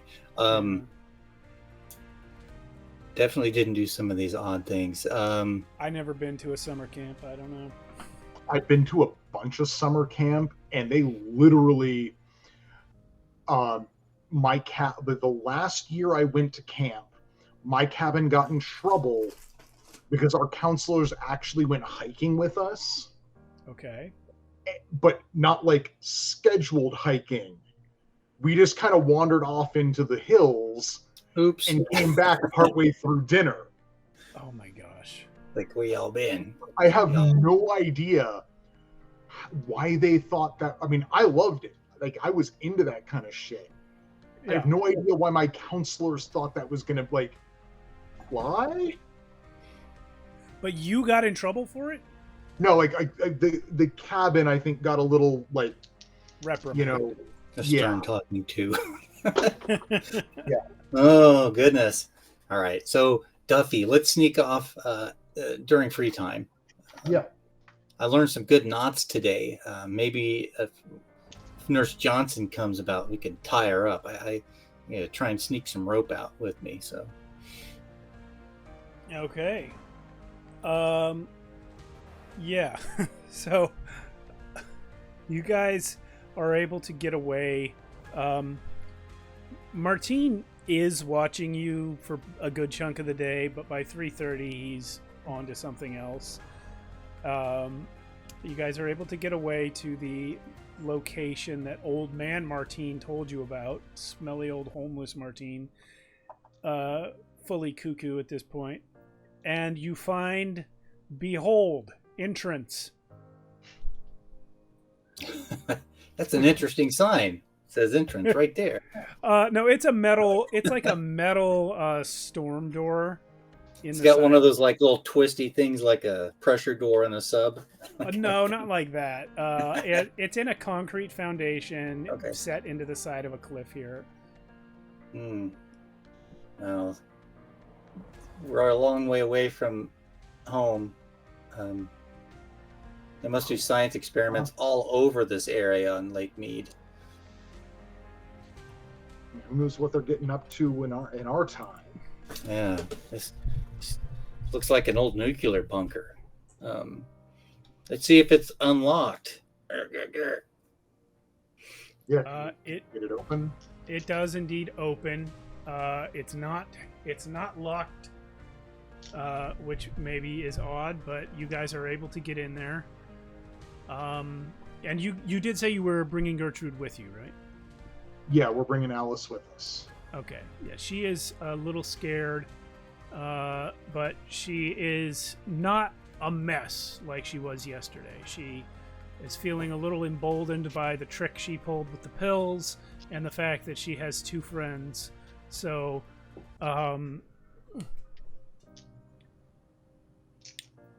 yeah, you guys get in there, and there is a staircase heading down. I'm going to do this real quick. I would like to say that on the way there, I'm going to find a suitable stick that I could use as a weapon, just in case. No problem. Sticks all over. Mm-hmm. You find this. Yeah, from all the trees. Yeah. From all Really? the trees. Oh, no. Strelick, what did I tell you? No, it's not him. Oh, what happened? I just had some clips in a bag that just decided to fall down. They just leaped off the desk by themselves. No, like they did.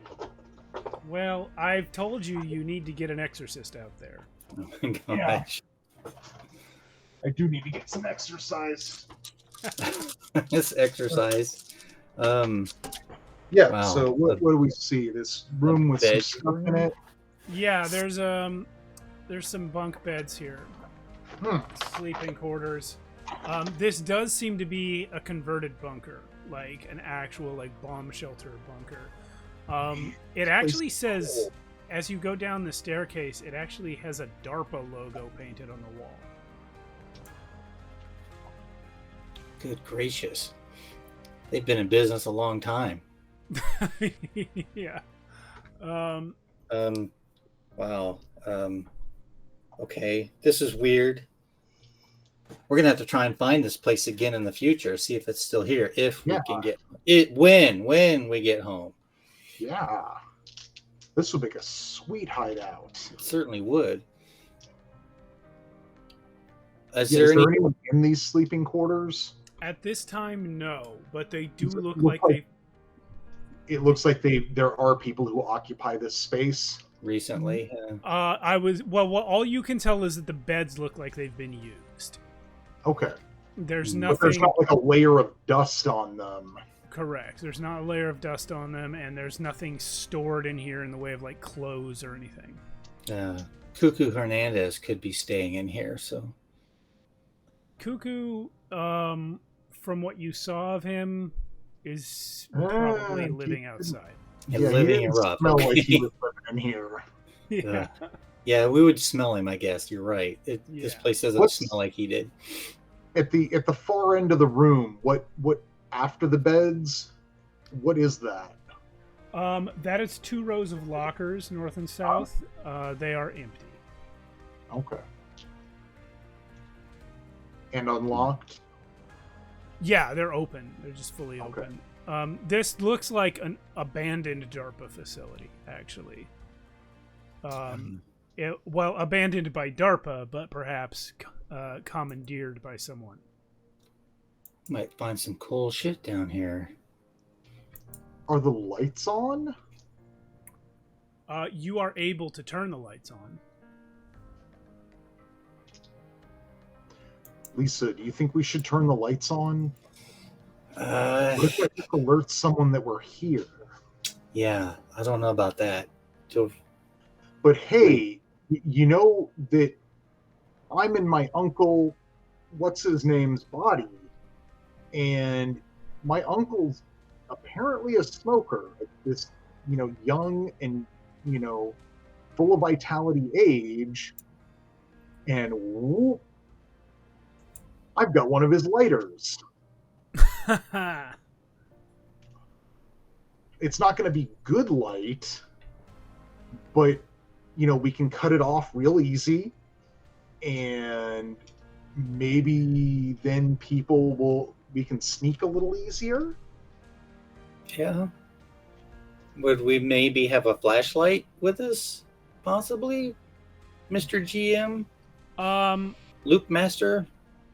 I think it would have made sense for you to have found and brought one in your preparations to come here, yeah. Okay. Well, let's just make sure we don't get locked in. Yeah. Okay. All right. So we're going to investigate. That looks like another door at the end on the far right there. It is, and you see a shower room. Oh, hey, one of the water's running here. I apologize. I need to go find my own flashlight real quick. Sure. Sorry. I will be right back, hopefully. All right. Ow. Something's afoot over at Casa Jason. Yeah, Casa Jason. Yeah. Is there any fresh toilet paper rolls or anything in this bathroom? Yeah. Great question. There is a fresh toilet paper roll here in the bathroom. Okay. Only in one of the stalls. One of the stalls. And I'm going to flush the stall to see if it actually is working, and then test the sink. Everything's working. Everything's. Oh gosh, water's still working. Well, obviously somebody's using this facility, or there'd be no water running here. What do you think, Duffy? How about you, Gertie? What do you think? I think if there's only one roll of toilet paper, it's probably because there's never 2 people using the bathroom at the same time. Yeah, so maybe just one person is staying here. Are there any toiletries on the sink, like a toothbrush or any of that sort of thing? No. No. Actually, Okay. no. Just toilet paper and a working sink and toilet. Yeah. No? Wait. Can we see into the showers? Yeah, you can go in there. Is there anything in there? No. Is But, it like a communal shower or? It is a communal shower. Lisa and Gertrude have already Lisa and Alice have already determined that the showers do function, but no toiletries are being kept in here. That's weird. Oh, well, not much to see here. No. Guess we go down those stairs. I assume Yeah. those are going down. Those stairs do indeed go down. And at this point, I just have to reveal the rest of the map because that's how it works. That's okay. there you go. Let me go ahead and do this. That'll blow it up a little. Oh, a kitchen. Wow. I wonder what else is in here. I see 2 more doors down there, but Is there any light coming from any of this? When you get to the kitchen and storage area, you start to see a glow coming from those 2 doors. Yeah. it's like, be quiet. Someone might be down there. Yeah. Alice, you might want to hide out here.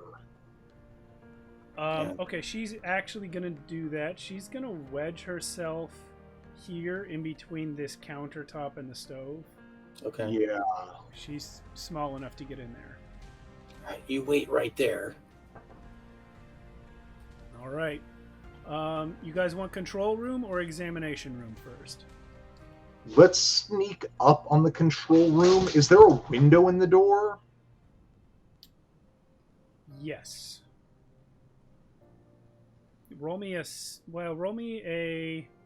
Let me see what your skills are again. I have this little cheat sheet I found on the interwebs. Move.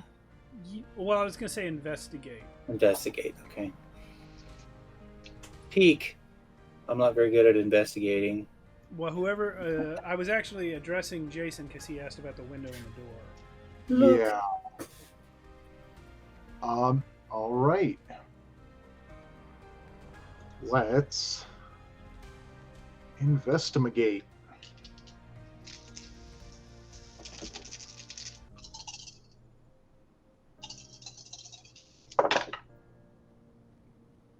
Excuse me, one of my dice was cocked. Mm-hmm. It's a 2, a 5, and 2 6s. All right. Well, your investigation reveals that there is indeed a window in the door. Sorry, that's what you get for that roll. But you look into the control room and find that there is nobody in there. But the light's on. No, the glow you're seeing is coming from a monitor. Oh. Oh. It appears someone has left on a monitor, which shows. Also, there's some like glowing buttons and readouts and stuff, but the monitor shows what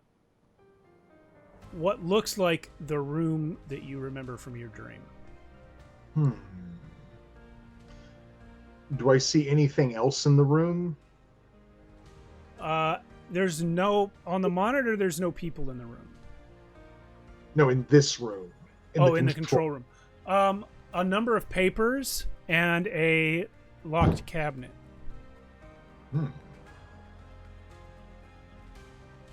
Let's try and open that cabinet up, Duffy. And there's something good in there.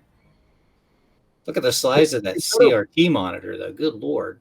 Is that a window looking into the next room? Probably No. a two-way mirror. Oh, you know what? Maybe it is supposed to be. No, actually, because that would defeat the purpose of the monitor that I already put in there. So yeah, that's a wall. That's a chalkboard. That's what that is. That's what that is. I assumed it was that one-way mirror that people. No, I think now that you say that, I bet you that's what was intended, but it's not really described in the text. I just have this map. Yeah, no, that's okay. Yeah, no, let's. Yeah, let's. I'm gonna take a quick. I literally turn my head. The door to the examination room. Can we see? Is there a window in that? No, there is no window in the examination room. Is there any light coming from under that door? Yes.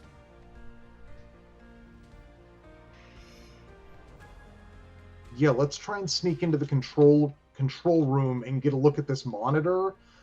Hopefully it's monitoring that next room and we can see what's going on in there. Oh, excuse me. You take a look around. I'll stay here by the door just to kind of keep an eye on things.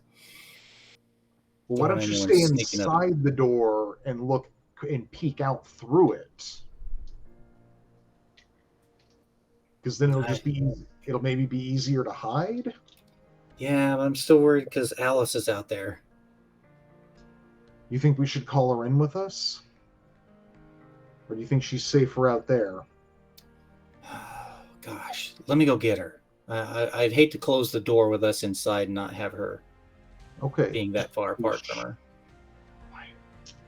Okay, Alice, come on. Come with us. And while Lisa is getting Alice, I definitely want to get a look at that monitor and see what's going on. Okay. So you're going back to look at the monitor in the control room? Yes. Okay, roll me a comprehend or any kind of tech check. Tinker. Program, calculate, tinker. Okay, do you want me to do a tinker check or a comprehend check? Manipulate. I actually think because the most accurate one for this is actually calculate. Okay.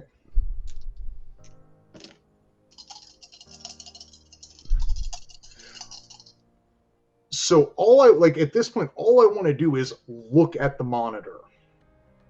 Okay. Well, to see what you see on the screen? Yes. Oh, I thought you were examining what the monitor is. Okay. So yeah, you see the room that you dreamed of. In the image on screen, all of the metal benches that you saw before are empty, and there is nobody in the room that is visible on screen.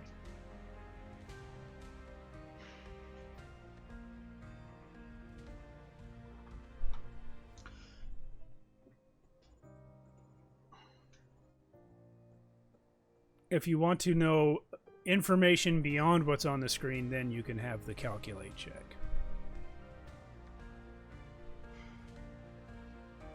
You know what? As much as I'm curious about whether or not this is being recorded or if there are recordings, I think that sort of shit's a little over Duffy's head. Okay. So he is going to wait for Lisa and Alice to come back. All right. You guys are all together. I've got a 5 dicer for tech to calculate. I'm going to try and sit down and see if I can't work the keyboard a little. Sure. Did you roll already?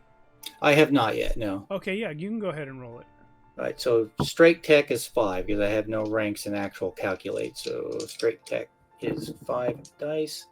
That is 2 successes, 2 6s, a 5, and 2 4s. All right, you may ask one of the calculate questions. They are, what is its purpose? How does it work? How can I use it? Who built it? What problems could it cause? And is it illegal? You get 2 questions. God, I really wonder what this... She gets 3 questions. Why does because she got 2 successes, right? 2 successes, yeah. Oh, so she should be getting that bonus effect. And 5, but I'm also -1, so. Oh. Because of my exhaustion, so those. You're right. Yes, that's 1 success, I guess. Okay. Yeah. So with your exhaustion's 1 success, so 2 questions. Good call, Jason. I did not remember that, but it is right here on my sheet. So yeah, that -1, I guess it makes all my dice go down to 5s? Or well, no, it would make you'd be rolling 1 less die. 1 less die. Well, let's just go with the roll you already had. Okay. Slow things down. Yeah, if I ditch. Yeah, all right, we'll just stick with 2 questions. God, I really wonder what the purpose of this thing is. I mean, you say that looks like the room from your dream, right, Duffy? Yeah, that on that monitor, that is totally where I dreamt I was. Well, this would be great if Robbie 1 were here, but you can see that under under the sort of desk upon, like, this whole thing is like an electronic console, like full of buttons and lights and switches, and the monitors built into it. And under the sort of console surface, Lisa, you see that there are spools and spools of something on reels. You don't know if it's magnetic or film or what.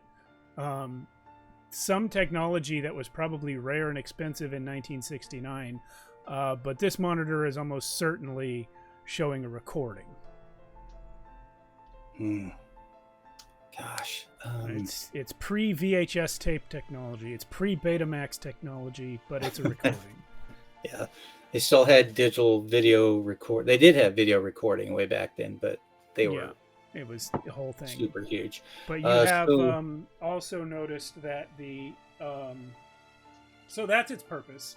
And you have noticed that there's very little flicker to the light sources in the image, which means not only is it a recording, it's also paused. Yeah. So let's see how this works.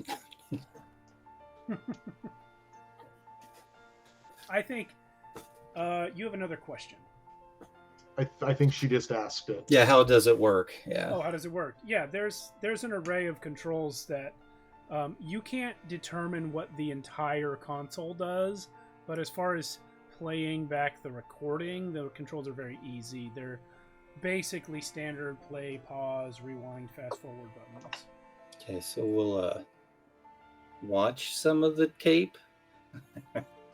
Well, in what manner? Are you going to rewind, fast forward, play? Rewind it to see what was already taped or played before. Hey, cat, knock it off. Because I keep thinking about like how Doctor Who back in the 60s, they made the episodes and then they transferred them to videotape and then they wrote over a bunch of the videotapes. Yeah, the lost episodes. Back in the 60s, the 60s, good Lord, Yeah, you rewind and there's Doctor Who. No, you go back. Hell yeah, some old William Hartnell stuff. Hell yeah. I was going to say that, but I wasn't sure I remembered his name correctly. Yeah, you rewind and it's blank for a while, but eventually you actually get to an earlier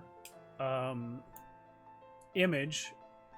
Because you're rewinding, you actually see Kim Johnson bringing kids into the room. But you're rewinding, so actually she was taking them out of the room. They're all unconscious. She's wheeling them on little carts in and out of the examination room. They're unconscious the entire time. When she has them on these benches, she is hooking up wires and things to their heads and going over to some sort of little like radio looking thing in the corner and like tapping out something on a little dial. She makes notes.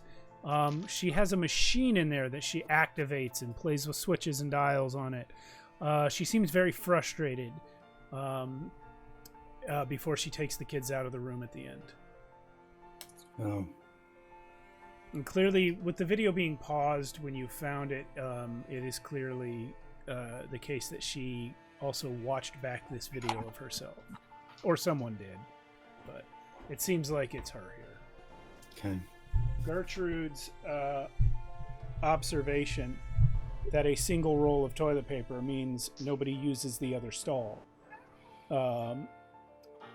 It seems like Kim Johnson's the only person using this facility. And you know that she has a place to stay. She has a room with the other counselors back at the camp, which is why there are no toiletries kept here. She doesn't live here. She sneaks out here to do weird shit. Great. Not much we can do. I want to try and get the playback back to where it was when we started that whole process. And you said there's a locked cabinet in this room? Yes. Let's try and jimmy that lock, Duffy. You're gonna try it, Lisa? I could. It'll be so it's a tinker check to pick the lock or a force check to break the cabinet open. I You could should try. picking that lock first. Yeah, I could try Tinker, which let's do this dice roll properly. So I have 1 rank in Tinker, so 5 dice. You know because I have what? a Before you decent tech. do that, I want Duffy is going to try. Like Duffy notices that you seem a little tired. Like he's noticed over this whole time that you seem like you're a little exhausted. Like maybe you didn't sleep that well last night. I stayed up watching Gertrude. No, that's a good Lisa, that's good of Ella, you to do. Like Lisa, that was really good of you to do. And he wants to try and just help you help you focus. Just he's trying to give you like a bunch of words of encouragement. Hey, just let's stop, take a few deep breaths, just chill for a bit, and then tackle this problem. And by that, I mean I'm making a lead check to try and alleviate that exhausted condition. Awesome. Do it. nice. Thank you. Make sure I'm rolling the right amount of dice. Yes. I like that the system is also the one that Vason uses, and aliens, and I got 1 success. oh, thank goodness. So that means you gain a pool of 2 dice that you can distribute to the other players. Oh, 74.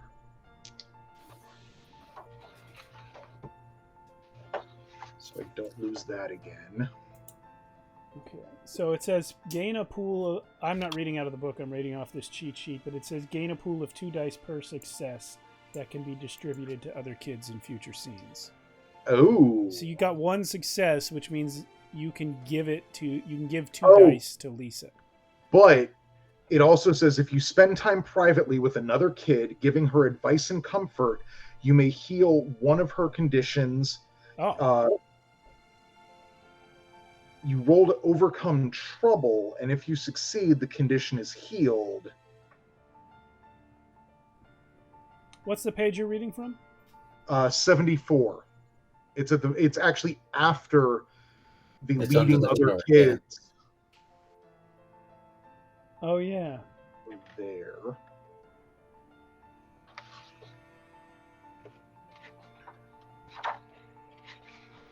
So yeah, that's a condition of exhausted. Does that apply to that?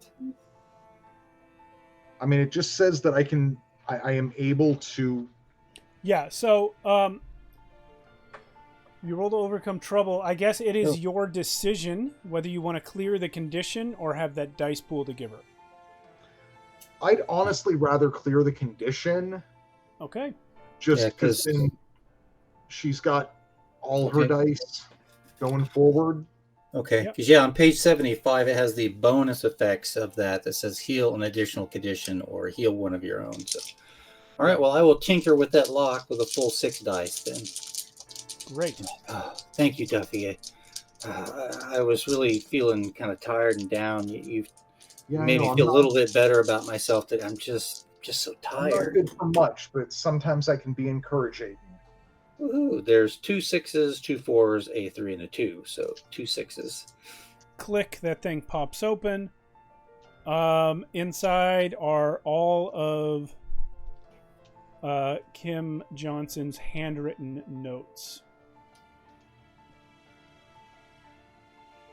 On the stuff that she's doing here. Wow, that's a lot of material. Let's quickly investigate that. How much material is that? About a dictionary-sized stack of notebooks. Yeah. It's not that big. Well, she's one person. Yeah, but we could divvy that up between ourselves and carry. It's not like, if you're asking, is it too much to carry? Not at all. No, it's not like it's the whole cabinet full of stuff. No, I mean, there's Is there anything else in the cabinet? I was really hoping that helmet was in here. There are some books, weird, crazy science books, quantum physics, quantum mechanics, things that are beyond you. Because I'm Some thinking of them have her notes in the margins. if we grab these notes, maybe we can get them to Hobo Duffy. No, Hobo Hernandez. And he can figure out, like, he can read these and understand them. Also, we should probably check that last room and see what's in there. Yeah, if you don't get that helmet, Hobo Hernandez isn't going to understand his own name pretty soon. So let's check that final room. Like, let's sneak up and like listen to like it's still like mid-afternoon, right? Yep. This is gonna be like, let's not make a big noise of it, but she's probably not down here. She's probably off doing nurse shit up at the camp. That's true, but you did see her sneak over here at night last time. Yeah. Let's have a look. However, you also found the monitor on and paused. Well, yeah. So, but I think I'm being bold. Okay. Bold and stupid. That's like dumb. Alice. Stay behind me. Yeah, let's like with your new that last door. With that new big buff body of yours, Duffy, you go punch her out if you have to. I could have punched her out in my old body. That's true. Body. That's true. That's true.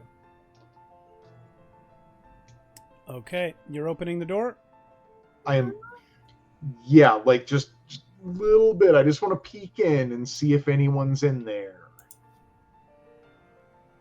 Roll a sneak. Nice. Bonk. Yeah. Maxwell Silverhammer comes down. Like I beat the last sneak check. Like Johnson's silver hammer comes down on your head. Okay, so you know what? I need to take.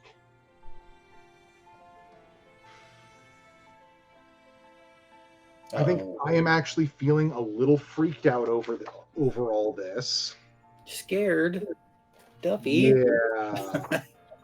But I want to make sure I'm still when I re-roll, I get to re-roll all my dice. Push it. Yeah. Condition you feel fits. All reference sheet says. Yeah. Okay. It's re-roll all the dice except for those showing sixes. So I get a little freaked out. Okay. So I'm kind of scared. You rolled no successes originally? Literally no successes. Okay.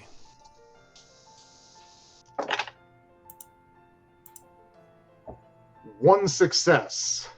Oh. Good enough to open the door quietly. When you open the door, the first thing you notice before you even see anything is that you hear a machine whirring and a crackle of a radio speaker, just like in your dream. And as you continue to silently ease the door open, you look in and see that there is now someone on one of the beds, the metal benches. What's that? I was going to say, is it someone we recognize? Yeah. It is. The first person you see is the young Martín Hernandez. And the second person you see on the bench right next to him is the old Martín Hernandez. Oh, beans.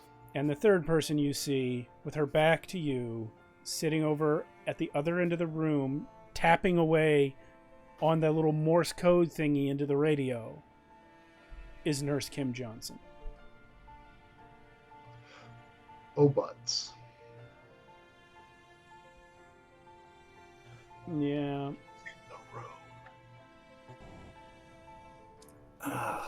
Great. What are we gonna do? I can rush her, bonk her on the head.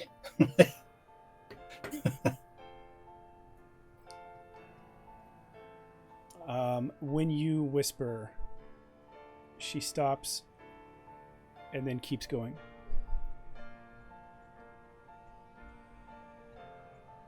She doesn't turn around yet. I'm not very good at fighting.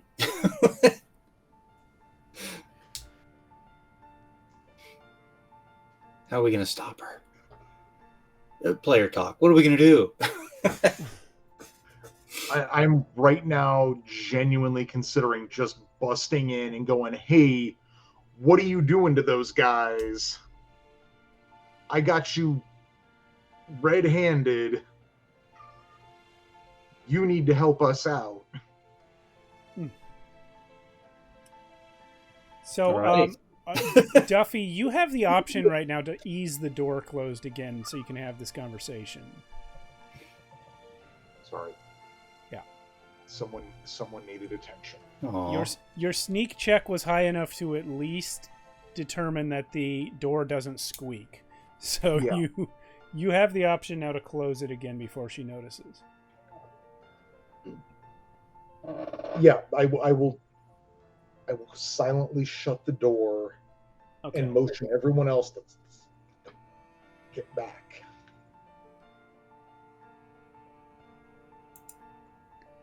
So we can talk. Like let's retreat to the stairway past the kitchen. Okay. I don't want this are lady around hearing here? us. Yeah. What? Is she in there? Yeah, she's totally in there. But she's also got both Hernandezes in there. Both? Like the old man and the camp counselor? Yeah, the stinky old man and the camp counselor. Are they okay? Are they with her? They're strapped down and looked unconscious. We have to save the old one. And I guess that means we also have to save the young one, right? We should save both of them. Well, yeah, because if the young one dies, then the old one disappears? Who knows? That's what happened to Marty. Time travel never makes sense. But your past becomes your future, so your path... Never mind. Let's just go bonker head. Sam Beckett leaps into people's bodies and doesn't remember shit from his real life. Maybe that's us. Maybe there's something really important we're forgetting. Could be, but if we're forgetting it, I don't remember it. Okay. And maybe we can just confront her. There's 3 of us and 1 of her. You're pretty big, Jerry Duffy. Yeah, I am pretty big, and maybe you can grab her or something. And I've got a stick. I like to club her in the shins. I don't know if that's a great idea. Well, we might have to. I mean, you never know. She could have a weapon of her own. I'm kind of banking on the hope that she doesn't. Well, yeah. Let's do it then. Confront her. And if things go south, well, then I'll hit her with a stick. Okay, I'm going to tell you guys. I am instructed at this point to set the threat level based on 2 things: the number of kids in the party and the familiarity with the bunker. You've never been in the bunker before. That makes the threat level higher. I'm not counting Gertrude. The threat level's at 8.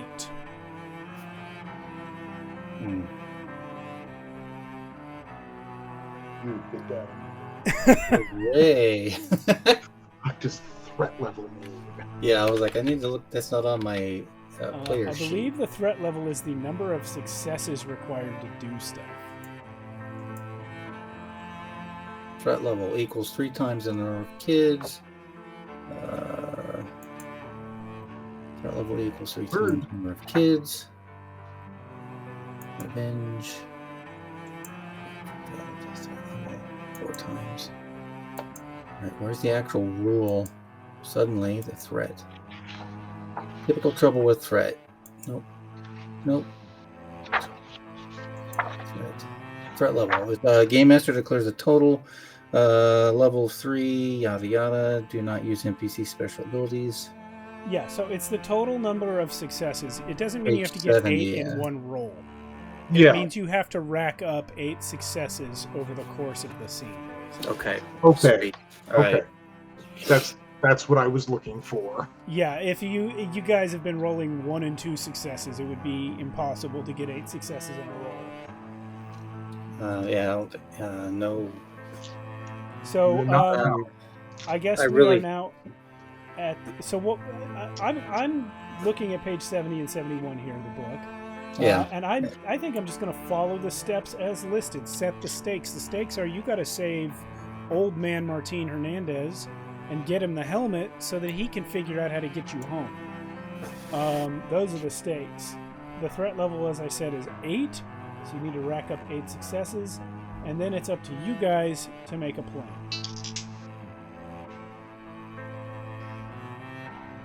And I will say this, to aid you in making a plan, minor retcon, probably should have said it earlier.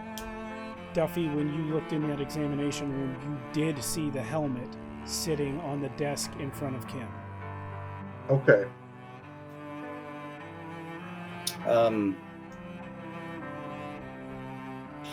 I don't know what to do, Duffy. We're gonna have to confront her, and it could Yeah. turn into a fight. So I'm certainly not gonna be able to charm her. Lisa, what are you good at doing?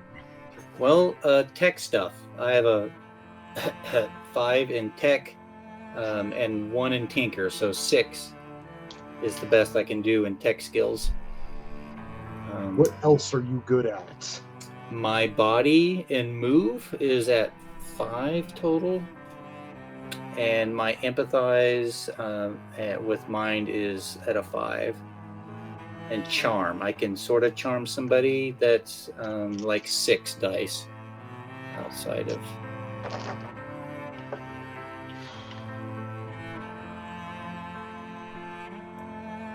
Between tinker and charm, those are like the best things I got. I'm thinking, like, just, I mean, pure metagame, because I'm not sure how many rolls we get to make. As the rules say, make a plan. Kids decide what they want to do, agree on which skills each will use, and in what order they will then act to make their roll. So that sounds like we only get 1 roll each. No, I think I'm going to give you guys as many rolls make sense in the scene. Okay. I think I could use my body plus move. That's 5 dice to try and like dash in there. You can kind of confront her, and then I will try and like move quickly to grab the helmet. I'm thinking of just, like, literally just trying to force her. Okay. Like, to impress, frighten, or humiliate, take something from,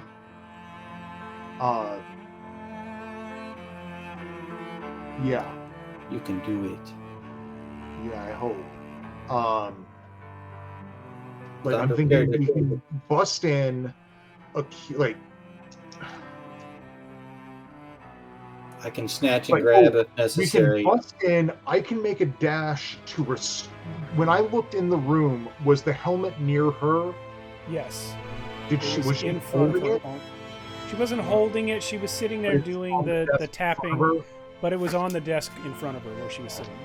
Okay, so I can bust in and try and just like forcibly restrain her. Okay. Then if you can snatch the helmet, Which is body and move, so 5 dice. Okay. then we can try to convince her to let us take the helmet without resistance and let the 2 Hernandezes go, so the elder Hernandez can. God, or should we just try and like reason with her? Well, with that, like I said, if I go in and try and snatch the helmet, that's 5 dice for body and move. And then if you've got a hold of her, and then I could try and use my charm, I guess, heart plus charm, that's 6 dice to try and like talk her into returning us home and letting Funky Hernandez You know what? figure it out. If we bust in first, attempt to charm, then when that fails to work, we can restrain her and grab the helmet and take off with Old Man Hernandez. Funky Hernandez, yeah. Okay. I don't entirely like it because I really wish we had some more dice going in on this. That's about as good as I get. The body for 5 and the charm for 6. You know, I could try empathizing with her before we charm her and see if I can figure out what would make her do this. Mm-hmm. Do what we want. And what is it that you want her to do? Give us the helmet and let Old Man Hernandez go. Let us go home to our own bodies. Yeah.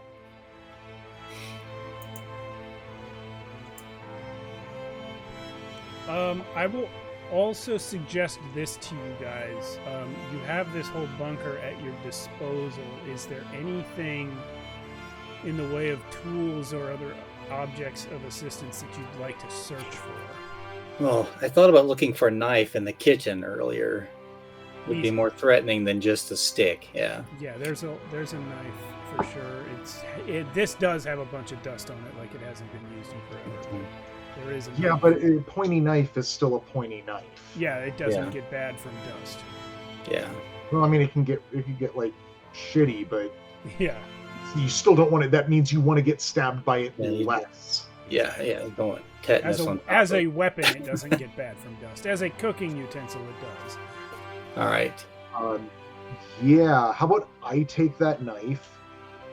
Okay. To help me intimidate her when our charm offensive fails.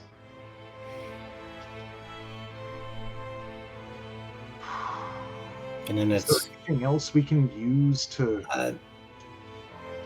help us out here? Let's see. We could threaten to burn her notes. Ooh, yeah, I think. Put them in like a trash can, and you could hold like a lit piece of something over it and be like, I mean, I've got a lighter. Yeah. He has a lighter. Jerry is. And we can like Jerry's lighter. ensure that it goes up by like getting some toilet paper down there, so it makes like a quick fire kindling. Yeah, let's grab that teepee. I mean, can we find like a metal wastebasket or something? Sure, there's probably one in the control room.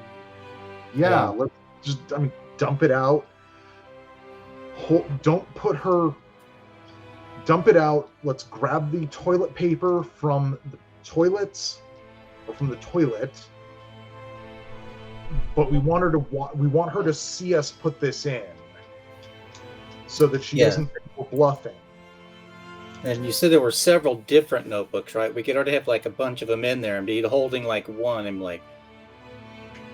Well, I mean, if we just put them, like if she sees us put them in there and stuff that thing full of toilet paper and get ready to light it.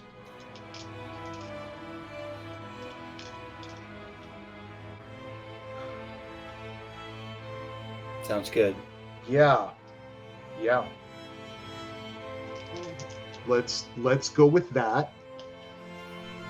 Okay. Who's going in first? I'm going in first. Okay, describe what happens. I'm scared, but I've got a little too much machismo going on with some adrenaline and stuff. So yeah, just bust that door, like just throw that door open, and Kim Johnson, we know what you're doing here. She spins around quick, reaches under her coat, and pulls out a gun. Figured as much.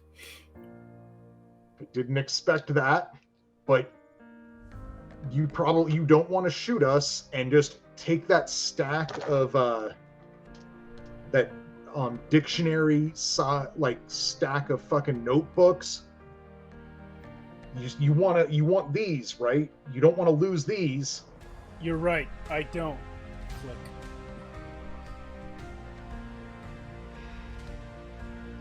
Lady, you are not helping us at all. Why? I know who you are, Gonzalez. Yeah, cool. You know, you were the most successful one, and I think it's because of the blood relation. Awesome. So I want to go back. We all want to go back. Well, you didn't need to steal my stuff. You were gonna be sent back anyway. So, like, what do you do? What are you doing to Hernandez and Hernandez there? I'm not entirely sure. It doesn't matter. Yes, it does. They don't deserve whatever pain you're causing them. So you're trying to talk her into not being evil, right? So apparently, sorry, I'm having trouble remembering what the plan was. But your first step was going to be to roll charm, was it? Charm, yeah. That Okay. talk her down. All right, now's the time for the roll. Cool. Oh wait, I'm sorry. Even better.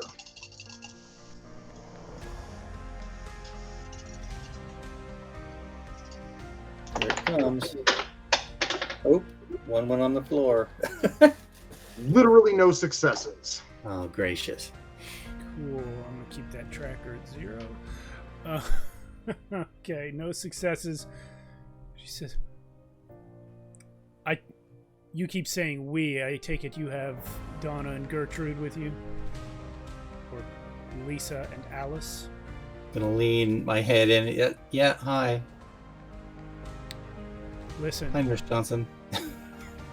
I'm afraid you guys can't be allowed to leave here. Come inside. Close the door.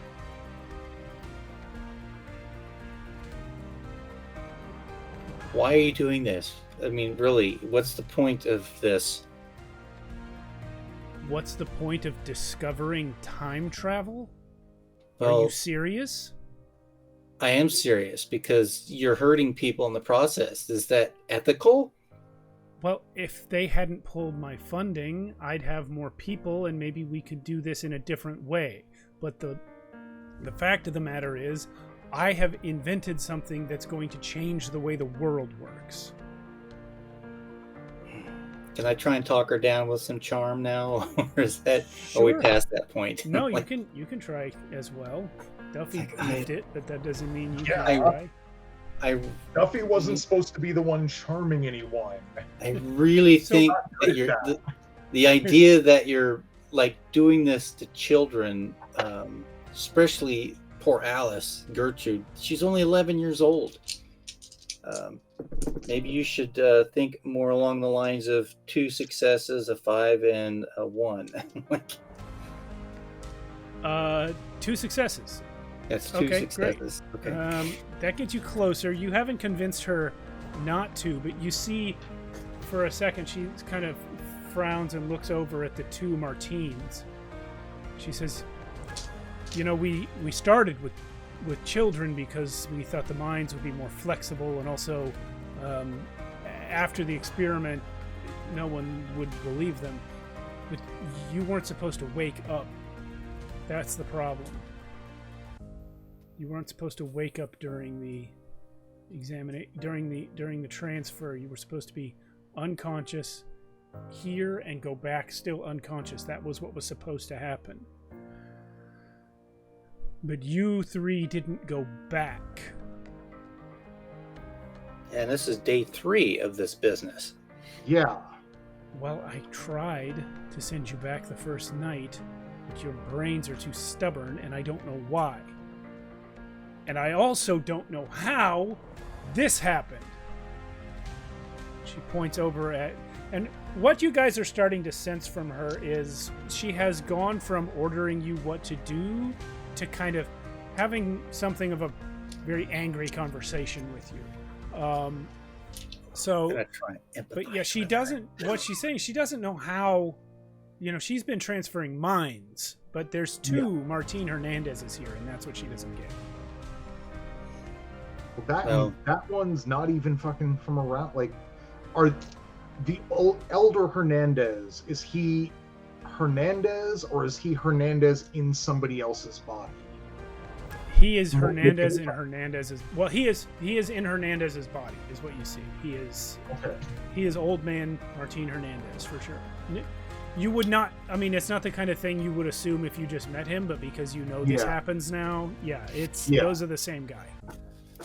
I'm going to try and empathize with her and say, like, well, I really understand you losing funding is terrible, and you want to continue your experiments. Maybe there's a way that you still can. We could be witnesses for you. Roll your empathize. You've got to be kidding me. One of these is cocked ever so slightly. Go ahead, roll it. Oh, yes. It went from a 2 to a 6. Okay. I thought it was cocked. Where'd this 2 come from? It was like cocked on its side like that. All right. So yeah, empathize is about you understanding her, not... Yeah, I'm trying to understand her side of things, yeah. So you get a list of questions that you can choose 2 from. All right. My player reference sheet is very handy. I should send that to you guys. I have it. I'm looking at it right now. Yeah, because like page 2's got all those questions, so I don't have to go to the book. Empathize. What? Are up to 3 total successes. What does she do? What does she want? What does she feel? How can I make her do something? What is it that we can do to help you to so that maybe your funding can be returned and you can continue your experiments in a more ethical fashion? You cannot make her do anything. You can't convince her to see your side of it. The only way to make her do something would be to give her no choice. Okay. In that case, I want to try her weak spot being she wants to continue her experiments. It's like, considering that we are here and you don't seem to know how to send us back. I would say her weak spot is not that she wants to continue her experiments. That's more of just her motivation.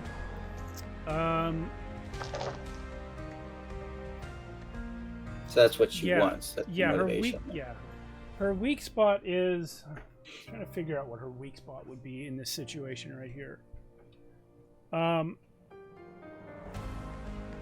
Yeah, Lisa, you are going to figure this out throughout the course of the conversation, because she was sitting there tapping away on that thing. And you realize, looking at it, it does look like an old Morse code signaler like they would have for telegrams. And it's hooked up to this radio, and she has been getting responses from it.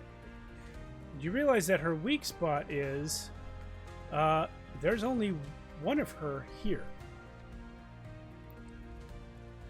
So are you communicating with yourself in the future with that device? Very clever. Yes, I am.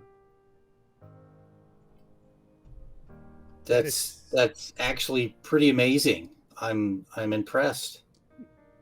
I'm glad you can see that. I can't understand why they would have cut your funding if you've made this much progress already. Well, I hadn't at the time.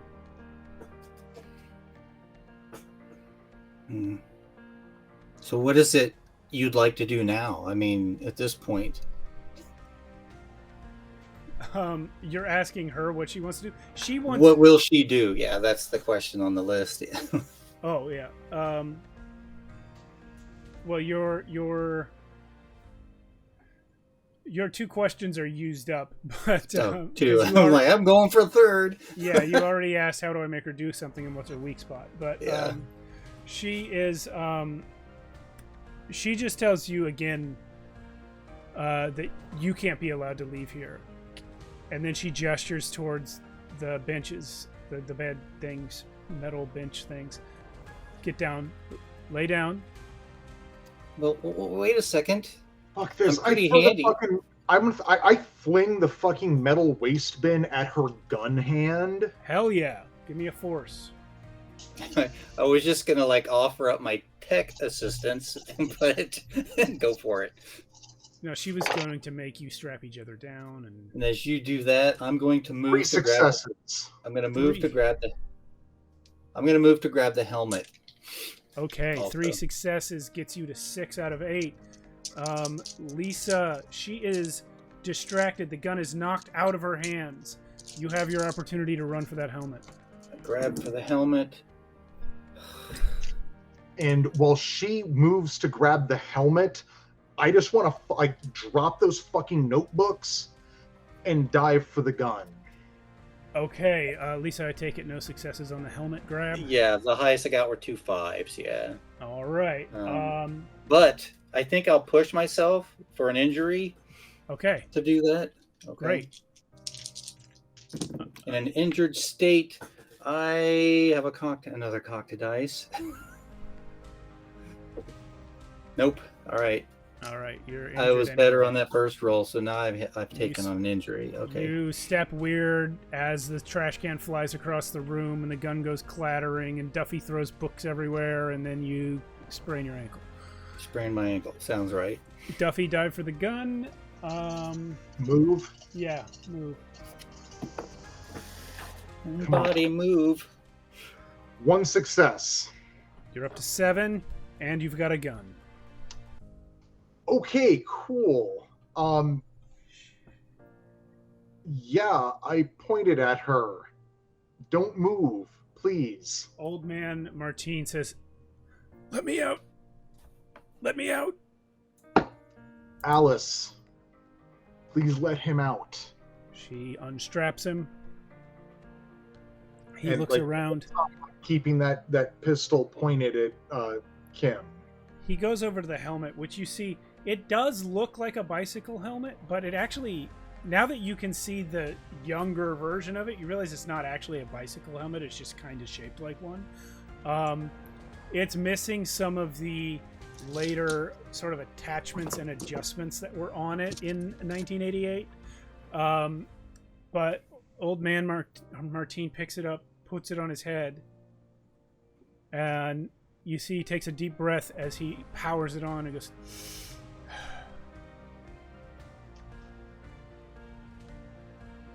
"Okay, I'm going to have to get this into my younger self's possession.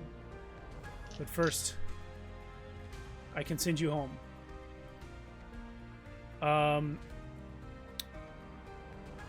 He is going to take the gun from you, Duffy, if you'll let him have it.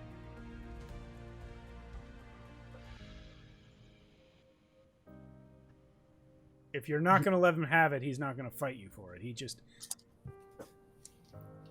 asks you to give him the gun. I'm going to give him the gun. He points it at her and says, "I'm going to need you to lay down on the bed." And then she, having no choice, will do so. And you guys are going to have to strap her down. And this is where I will call for a check from both of you to strap her down without her scrambling away. Are we going to call that like just a body and force? Yeah, or I think force okay. is probably the thing. If you want to use move, that will be acceptable. I'll do move. That gives me additional dice. Fuck. A success. There's a single success. One success between the two of you makes it 8 Give me total. a sec. What's Give that? me a sec. Oh, fuck. Oh. You don't need to push because that one success takes you to 8. But I thought we needed 9. Nope, it's 8. Oh, okay then. 4 times the number of people. Sweet. Yeah. Good on you for rolling good. Well, that time. My pocket of Super Peril. green dice. Yeah, my super green. Super green. So here is what happens. You guys lay down on the tables. You don't need to be strapped down anymore. She is strapped down. And Old Man Hernandez activates the machines to send you back. On the way back, Lisa, you have a vision of something. You were asleep the first time you did this. Now you're awake and you sort of see this whole huge vortex of time as you pass through it.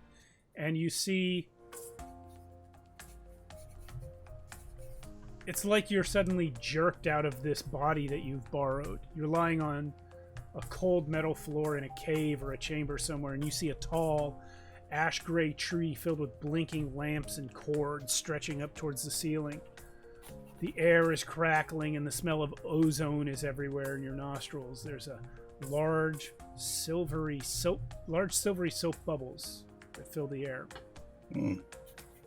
You hear a rumble from above, and then a moment of silence before the ceiling breaks up and a rain of dangerous scrap metal and water rushes in. Blue flashes run up the tree, and it gets warmer until the room explodes in a glow of brilliant light. And then back in the bunker where you were, you hear a scream that turns into, "No! Stop!"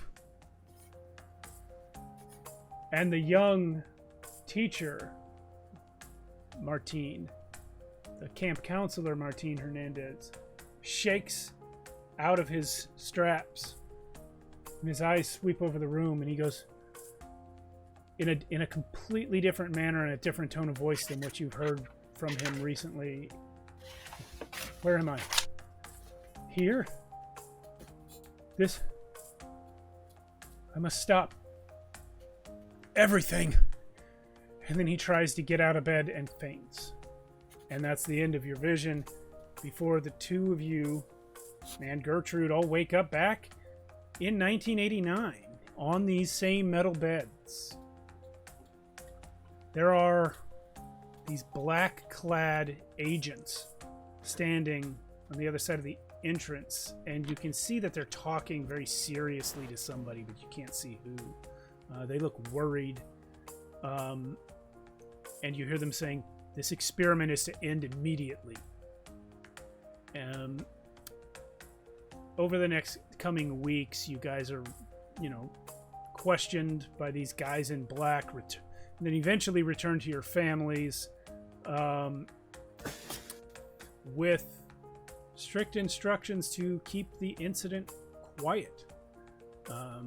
The official story is put out that many children were taken to a hospital after a chemical leak outside Roadrunner Cove. The camp's staff is praised in the newspapers for their heroic care of the kids who became sick. And life returns to normal in Boulder City, except for your nightmares. My cynicism has grown 1,000%. Yeah. You Nice. guys, upon returning home, learn also, over time, if you care to look into the history of Roadrunner Cove, it was briefly shut down in 1969 after it was exposed that some sort of weird kidnapping scandal was going on involving the original camp leader, William. Kim Johnson's name is not mentioned in the papers from 1969. And the camp was eventually reopened in the late 70s, and Kim Johnson became the camp leader at that time, and still was when you were sent to camp in 1989.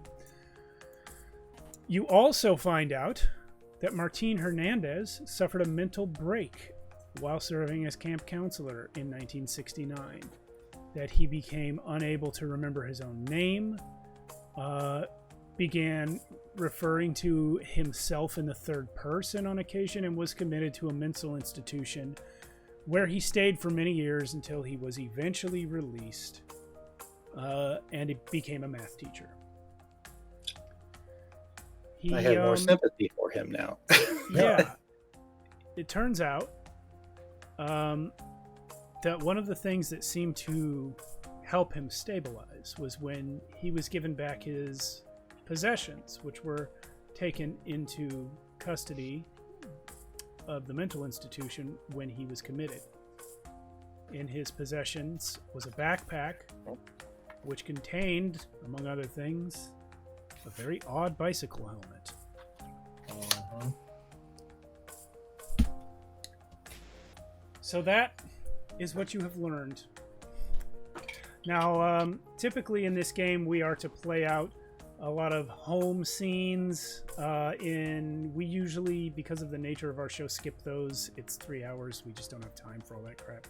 But for the closing, is there anything you guys would like to do as you return to your normal lives? I have something. Yeah. I don't know if the adventure states anything about this, but at some point, I know Duffy's dad and his uncle, I believe they're kind of estranged, but his uncle is still local, right? Yeah, what took place in part one of this was that they started off estranged, but kind of made peace, over the holidays. Uncle Jerry actually stayed with you guys for many weeks. Yeah. I remember that better now. Yeah. Okay, yeah. No, then I would, one of the first, despite the, black-clad agents going, don't tell anybody, the first fucking thing Duffy thinks to do is find his uncle and literally, not trying to, be super weird about it, but just, hey, you went to Camp Roadrunner, whatever it's stuff, back when you were my age, right? Oh yeah. Do you remember anything about that? Because you were there. Me and my friend were looking up because we just went, and there was a whole hullabaloo, which got us curious, and apparently there was a whole hullabaloo back when you were at camp. And that was anything about that? That was my 5th year. I went there 5 summers. To be honest with you, I don't remember anything about that. I was not in a good place in the 60s, and I had some troubles, Duffy. I don't remember anything that happened that year. I know some things that some people told me that I did. I was sneaking off with girls, and apparently I was trying to get younger kids into trouble. I don't know. I was caught smoking. I don't know what I was smoking. Things really started to fall apart for me, to be honest. That summer, I have virtually no memory of that camp. Well, I'm glad you're doing better now, Uncle. Thanks, Duffy. Yeah. And Duffy, I'm gonna say your anchor character was your rabbi in the previous session. I'm going to say that if you choose to, because of this experience, you can change your anchor character to Uncle Jerry if you want to for the third one. which will be next week. Sure. All right. Because I think you understand him enough, and he's in a better place enough to be a little bit more honest with you about what happened, that I think that can happen. Yeah. Cool. And Lisa, anything you'd like to close out with? Maybe I try and find out who Lisa actually was, and Donna. And write her a letter if possible. Okay. And what would Pardon you me, say? Lisa. I'm also just to say that I recently came across a news article about something that happened at camp in '69. I just wanted to express my condolences and hope that you're doing okay, because you may not believe this, but I think I may understand more than you understand, more than you would expect. You don't get a reply at first, but 3 weeks later, you do actually get a reply. And what you find out about Donna is that she no longer lives in Boulder City. She's actually out in California now. And she does reply to you. She is confused about why you'd be writing to her. She thanks you for your kind words, but doesn't understand why you sought her out. She says something similar to Uncle Jerry, that she doesn't really remember the events of that camp. She knows what happened because she read about it in the papers, but it wasn't any kind of life-changing experience for her. But she's very friendly to you, and I think you guys do continue having a correspondence over time. You come to learn that she is gay, and that is why she left for California. And I would say also, for the same reason as Duffy, if you would like, you can change your anchor as well, because I think it was your girlfriend that you no longer have. It was Ashley that works at the Championship Vinyl. Oh, that's right, the record store character. The record store girl, yeah. Yeah, you know what? In the first version of this game, which was not part of this series, I think Jason had a record store character as well. Yeah. Yes. Yeah, so that's on the table if you want to. She doesn't live locally, so it might be a little hard to do scenes with her as an anchor, but she's out there. It was like phone her up or something, yeah. Yeah. Get to that point through our correspondence, yeah. Yeah. So that's a decision you guys can make for next week when we play part 3. Sweet. Also, if anyone joins us for part 3, which would be awesome. Well, that would be awesome, but you should totally make up Alice as a character to join our little oh, that would be good. Yeah. Or potentially if Sarah, probably not Edward because he can't really do Mondays, but maybe Sarah would come back and bring back her existing character. We'll see. All right. Well, thank you guys for playing. Thank you everyone for watching. It was great to see Quarrel in the chat and Matt, the other one. We will be on Friday this week doing episode 14 of Shadows of Arconia 2. Next week on Monday we're finishing up this, and then on Friday we're actually off.